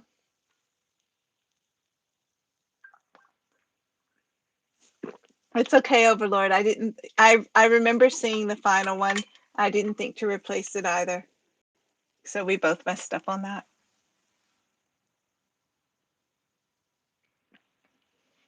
And so this is Midnight City Radio. Steven Tyler, he told me how. Oh, Stephen Tyler Abolier, I believe. And he says it is called I Think, Therefore I Am. Midnight City Radio on Instagram and probably on YouTube as well. In a long and complicated season of life, I took to the library to find a distraction from strife. The rain beat down on the library that night, and I found my way to help in historical writings up a stair flight. The mark in the textbook about Rene Descartes on the margins beside, I think, therefore I am. Read the book to the left is where your story will start. I was intrigued by the message, and before my mind could think, I was seated at a desk and the book opened up. It spoke to me in riddles and asked me to drink from a cup I had never seen. Let me start over. My interpreter tells me I got that wrong. Thank you, interpreter. The interpreter cat. In a long and complicated season of life, I took to the library to find a distraction from strife. The rain beat down on the library that night, and I found my way to self-help and historical writings up a stair flight. The mark in the textbook about Rene Descartes on the margins besides, I think, therefore I am. Read the book to the left is where your story will start. I was intrigued by the message, and before my mind could think, I was seated at a desk, and the book opened up. It spoke to me in riddles and asked me to drink from a cup I had never seen.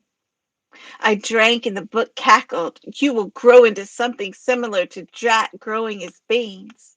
And the sweet blood of dragons were consumed in this cup, and a new body from within was me exhumed. I became a reptilian beast with wings and breathing fire from my lips. I became enraged and I took flight in the revenge on those around me and never ceased.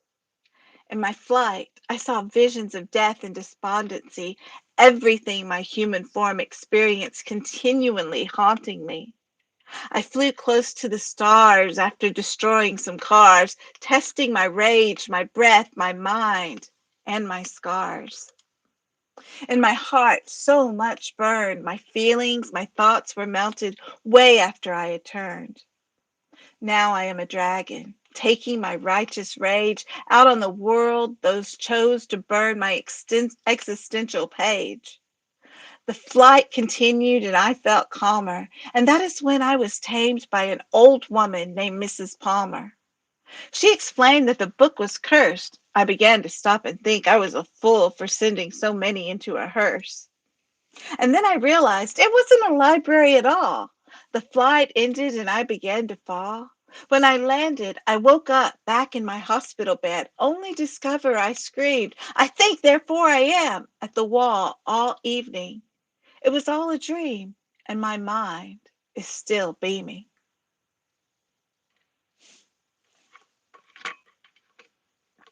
I think, therefore I am.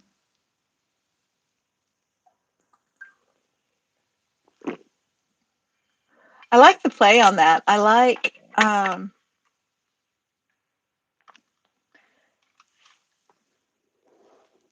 that he's actually taking that. So he thinks about a dragon in his sleep, dreams about it, becomes the dragon, but then all the different things that he thinks, all the different aspects of life that's bothered him and hurt him, he manifests. Harry says, love the philosophy references. Yeah.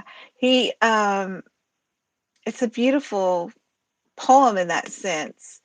And that look of self-reflection and how what we think and what we are fed and what we believe we can become, and anybody can become monstrous um, with the right thoughts. But then he wakes up um, and his mind is still beaming. It was a dream and my mind is still beaming. And beaming can be used in two different ways there. Leslie says, love the way it unravels. Yes. And Tommy says, creative writing. But I really do like that beaming. Because is it beaming because he's happy that he woke up and he didn't do all these things? Or is it beaming because he's still beaming those thoughts into his mind and projecting that? He leaves you at a mystery or a choice or a fork in the road. So I like that, Stephen. Very nice. And he had it splattered with little bits of rhyme too, which was quite cool. Ashley is clapping. Yes, very, very cool.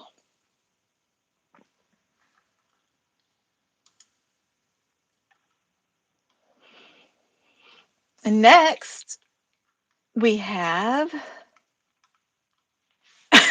Melrose Poetry. Melrose_poetry on Instagram. And I do not know if she has a YouTube channel or not. And hers is called A Dragon Tale.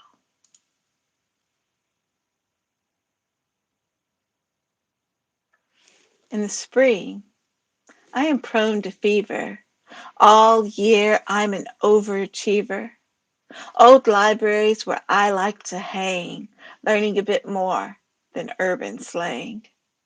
Left to indulge infatuation, I drown in whimsical fixation. Free to discover a wondrous realm, flipping a page now, I'm at the helm. With each photo of a distant land, the gamut of reality is scanned. Gleaned what I could, it wasn't enough. I longed for lethal flames that would snuff. One glance at myself in the window, started instantly by my shadow.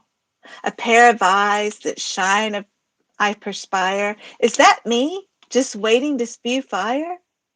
The reflection now, hard to believe, my inner beast sat covered in scales. Suddenly, I began to dry heave. I was now fit to tell dragon tales. Leslie says the imagination ignites self-existence. That could be said for both of these last two poems, both of the last two poems, Leslie. Yeah, both of them taking that trip inside and becoming what they're thinking, becoming what they're feeling, um, and yearning for, wanting. Excuse me. I like that she used the word snuff as well, with the flames. I longed for lethal flames that would snuff. And I like the play of that because snuff can mean kill, but snuff is also put out flames. But instead of putting out the flames, she's using the flames to snuff. I like that word play right there. Um, Alyssa is clapping, yes. And a pair of eyes that shine, I perspire. Is that me just waiting to spew fire? And then I just like how it ends. I was now fit to tell dragons' tales. Leslie says, I was so excited for I am catching up on and liking and commenting on posts that I missed. Oh, you're going around. You have two things, so you can go do that. That's cool. And Ashley says, wonderful. Yes, it's really beautiful, Melanie. Thank you for writing it. Melanie loves the Game of Thrones, so that was her inspiration. The chickadee in the Game of Thrones, whose names I can't remember at the moment. And then next we have the broken_blue_pin, both on Instagram and on YouTube, I believe. Leslie says, my inner beast sat covered in scales. Yes, I love the way both of them used scales because it can mean the duality, and they both did that. Well, and Harry did as well. I think that's quite cool.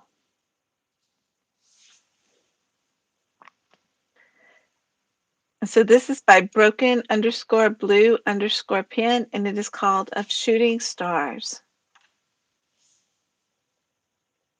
Destiny predetermined that it was my time to race across the night sky. With a fury, I fell from lofty fir. Let me start over. Destiny predetermined that it was my time to race across the night sky. With a fury, I fell from lofty perch as my tail arched in fiery atmospheric bend. From behind a left gray cloud appeared a hungry fire breather. The wind raced over his wings, fluttered its scales. Soon it was bearing down on my tail. As it closed the gap, its mouth agape, I was in trouble, this I could tell. It had plans on me being its next meal. True is the fact that I am just a small star, tiny, irrelevant, burning one last time, falling fast from afar. But a tasteful morsel to a fire-consuming beast, my dying light will fuel his fire for centuries to come. But if I don't hit the ground, it will spoil the fun. So in a blink, I closed my eyes with a wink. My light went out, and the dragon trying to eat me flew right by, disappearing into the night sky. And I hit the ground with a delightful thud. Now I'm a treasure laying here, sharing my story while I wait to be found. I love that. I love that it's all I like the idea of a shooting star, a falling star, feeding a dragon's fire for centuries to come. Tommy's giving hearts to Melanie. I love the way that he describes as the wind races over the dragon's wings, it flutters its scales. Because you don't often see that, like in the movies or descriptions. You just hear, excuse me, sorry.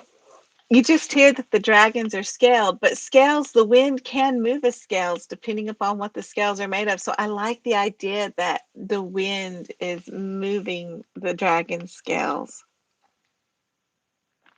And then I like the way that he says, so in a blink, I closed my eyes with a wink. My light went out, and the dragon trying to eat me flew right by, disappearing into the night sky. There's a mischievous playfulness there that's really nice.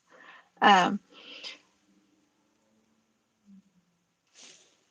And in a way, I guess since it's a falling star and it's fallen to the ground waiting to be found, it's laying there waiting for wishes to be made upon. So I like the playfulness of that too.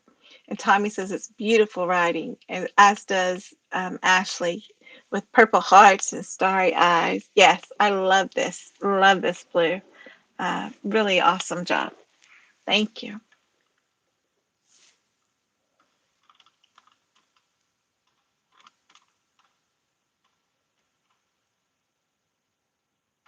And next, we have Leslie. Nascibella.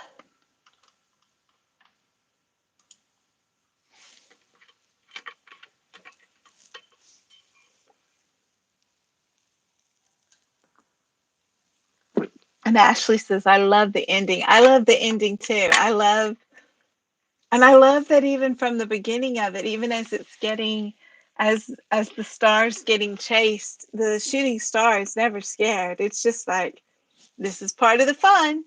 Um, like that's why it's racing across the sky. Uh, that's pretty cool. So Nasha Bella, both on Instagram and YouTube, follow her and everybody else. This is called, excuse me, I am so sorry. This is called The Sales of Dreams. I recall the first time I saw the sunrise in my new form. It was a morning like any other, or so I thought. All night I felt ensorcelled by the theurgical.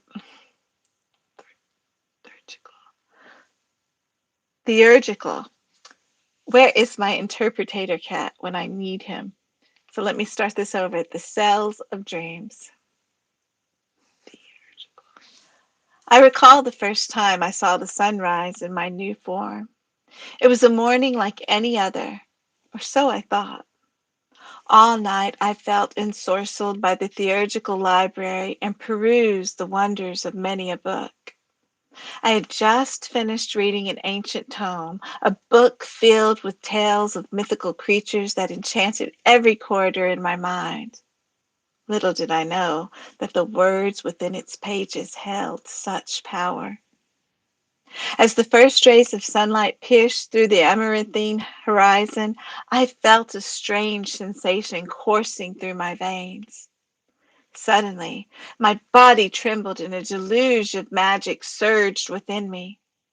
I looked down and gasped in disbelief. Nec- Variegated nacreous scales covered my skin, and a pair of splendacious iridescent wings unfurled from my back, the sails for all of my dreams.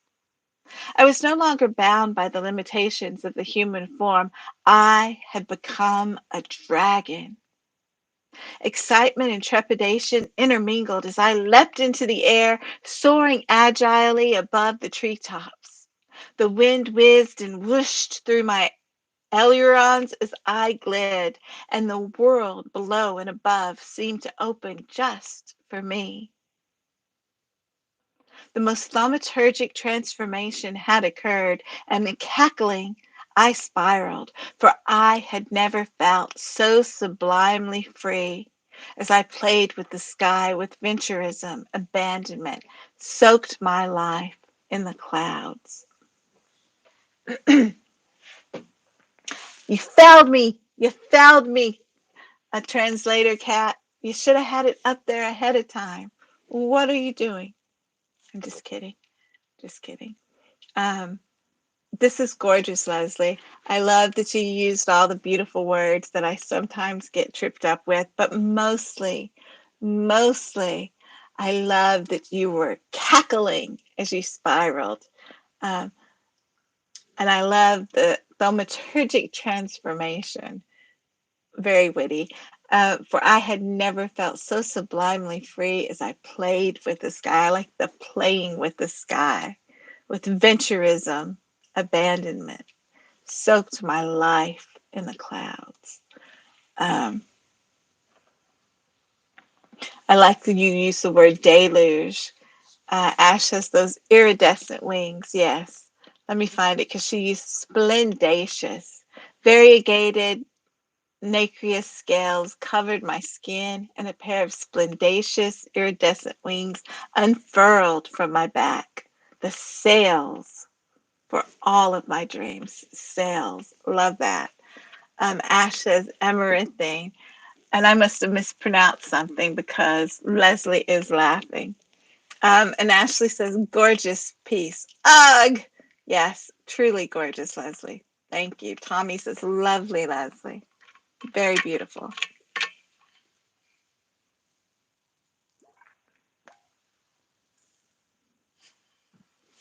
We have a few more. We're going to do the dragon pieces tonight, and then we're going to call it a night because my voice won't do the rest. Ash says, I tried to write a puff piece but couldn't finish it for her because I liked her poem so much. Aw. Yeah, her poem's beautiful. I just like the idea of the dragon spiraling happily through the clouds. And then the next one is by Maria, LA Poetess, on Instagram. And this is called The Drag In, I-N-N. Oh, this plague is now haunting me, this paper due in 3 days. She gave me none of her students a say, complete all assignments or you'll pay. I groveled for weeks, losing sleep at the thought of this mystique. A paper for me on dragon mythology. What was she thinking anyway? The library I selected was so vast, book after book, line after line. I was attempting to expand my mental capacity. I won't fall away in a slumber. I'll do fine. Oh no, what's the time? I could feel myself begin to shriek. I panicked, started to scream. Oh dear me, is that a waking dream? Pull yourself together, Maria. It's no more confusing than a night's dream.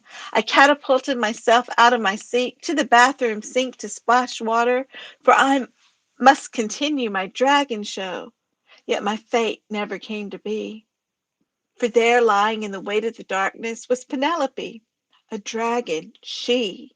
No flinch, no blink, only the stench of her devouring me. And Leslie says, "Thank you." Um, I love this, Maria. I love that you think that you're having a waking dream or a waking nightmare, but then no, as you catapulted yourself out of your seat to the bathroom sink to splash water, for I must continue my dragon show. Yet my fate never came to be, for there, lying in the weight of the darkness, was Penelope, a dragon she. No flinch, no blink, only the stench of her devouring me. And I really like the way that the devouring me is separated and emphasizing that moment. I like the way that she went through. I like groveled. I groveled for weeks. You don't often hear groveled used anymore. Ash says yes. Um, and I like that she pulled mystique and mythology, and she talks about the books and their mental capacity and their slumber. She used some really cool words throughout it, while also keeping it with the simple words. And Alyssa says Penelope is such a lovely name. It is. So you're picturing Penelope, so pretty, and then devouring. But is it the dragon? Is there really a dragon devouring, or is the dragon her in the shadows devouring her? So it could be either way. Because with the stench of her, that could be the stench of sweating in the sleep because of the nightmare. You can read this very different depending upon this perspective, and I like she left that open to the reader. Ash says, when I read it, I was thinking of how well it unfolded. Yes, it unfolded so well. And Ashley is given all the loves. Yeah, I can't do that. I don't have that thing on my screen. Oh, and I don't know if it even works with YouTube. I guess I should stop trying to do what works on Instagram on YouTube. But this was beautiful, Maria. Thank you. And Annette, oh no. Hmm.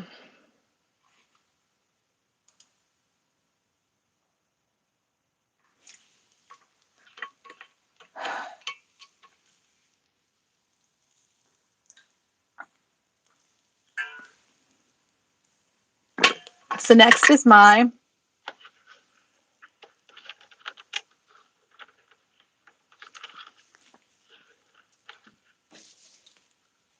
And it's a song.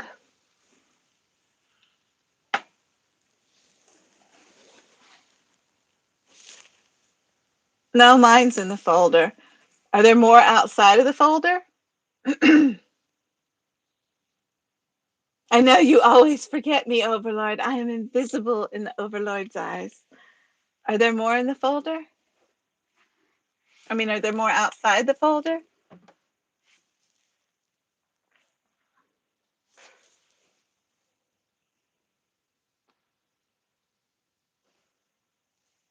Very well written. Yes, Leslie.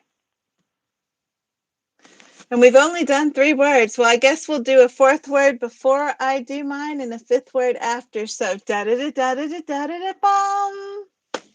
Your 4th word is what the Overlord puts on the screen. And if you're watching it and want to try to get it, it's giraffe. Giraffe.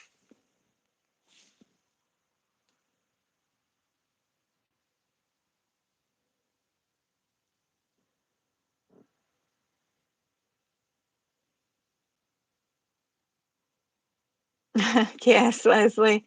I'm trying to work up the courage while the Overlord puts the word on the screen. I don't know if I can do it because I've got to change my voice, and my throat is already feeling it.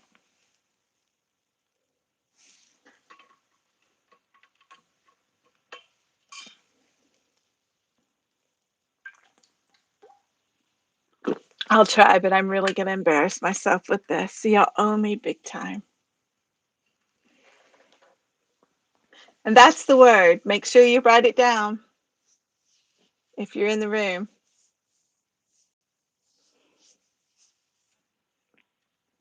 And so this final one before we call it a night for our first YouTube live, well, our second, the test one, I guess doesn't, the first YouTube live that's going to actually get put up for everybody to see of y'all's guys' poetry. So thank you guys for coming. We really have enjoyed you being here. And this is by From the Breath of Daydreams, which is me, both here and on Instagram. And it is called A Sparkalicious Dragon Song. Can I cover myself while I do it?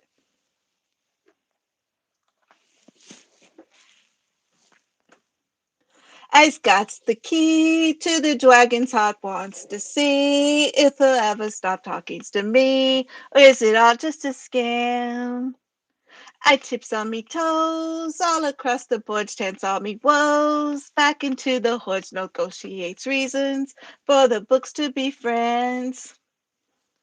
For eyes and me's and everything's eyes know all the tunes. Eyes and me's and Sparky's peppy cat that sings, he paints me smarts with runes. He says bewares of his families, they don't care that he's friends with me, but I don't want him to be left behind. So I spelled them up high atop the shelves, didn't even ask for face helps. I just knows that there'll be all kinds of kinds. 'Cause eyes and me's and everything's eyes know all the tunes. Eyes and me, Sparky's vampy cat that sings, he paints me spots with runes. So I climbs up the ladder to meet them, just greets them, ignores all the clatter and growlings to seize them. I unlock the sprockets and lockets that holds them, sunbounds all the magics we use to console them. I opens the lids and I looks with me peepers. I made some mistakes 'cause his brothers are reapers. I fells as his toofies came stomping to eats me. I hissed all, I screamed that he wouldn't defeats me. Ah, I yelled and I scratched at his nose as he sniffs me. I tried to let knows that the Sparkies would miss me, but he didn't care 'cause me's all sorts of tasties, but no other choices. I fleds in a hasties. I ran into Sparkies whose eyes were a glaring. He garbled some nonsensey words just a swearing. He's warns that his brothers would fries if he hurts me. I told a wee lie, saying he wouldn't desert me. But then I woke up in the library snooks. There were pages of floppings from so many books. I guess I got caught up in all of their magics. I lives another day, which some might say's tragics. I know, right? But I still means, which is everything's eyes know all the tunes. Eyes and me's and Sparky's vampy cat that sings, he paints me smarts with runes. Meow, meow, meow, meow. Well, yes, eyes and me's and everything's eyes. No, I'm not singing anymore. This I knows all the tunes. Eyes and me's and Sparky's vampy cat that sings. Don't you wishes that you were me's twos? I'm so awesome. That's why me rules. No, I ain't become some dragon's fools. Meow, meow, meow. I hope y'all are happy.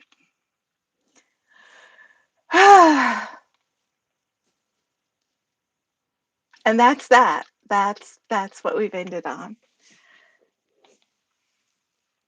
Exactly. Running. I told you I'd break y'all's ears, but y'all don't listen. Y'all don't listen.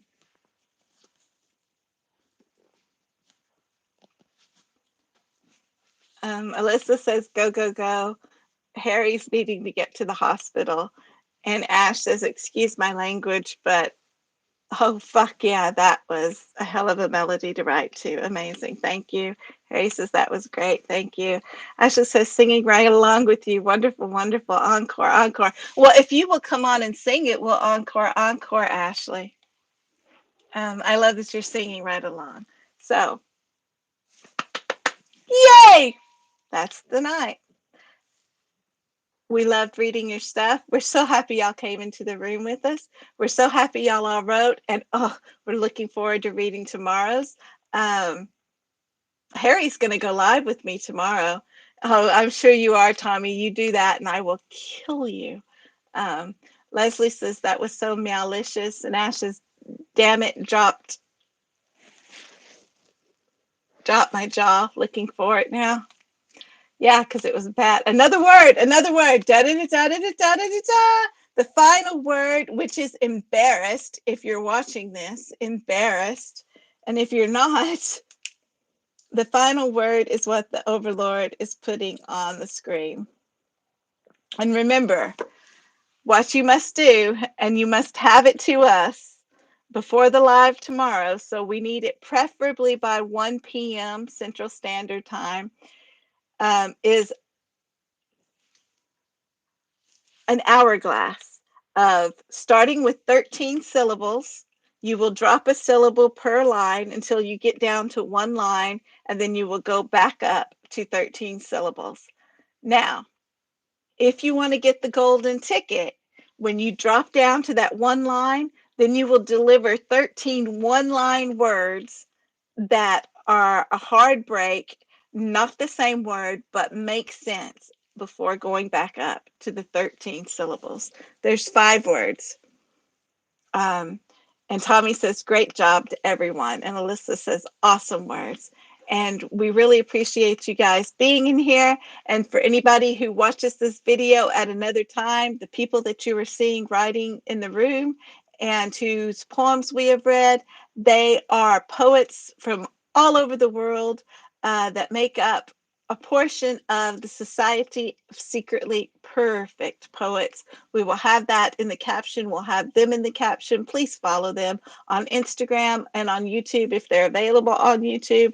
Please follow us on YouTube. We'll have the people that you need to follow on YouTube to see more lives with us. And we hope to see you again. We'll be back tomorrow, same bat time, same cat row, same cat time, same cat channel. And Hob the poet, who is in the room, will be joining me for tomorrow's live.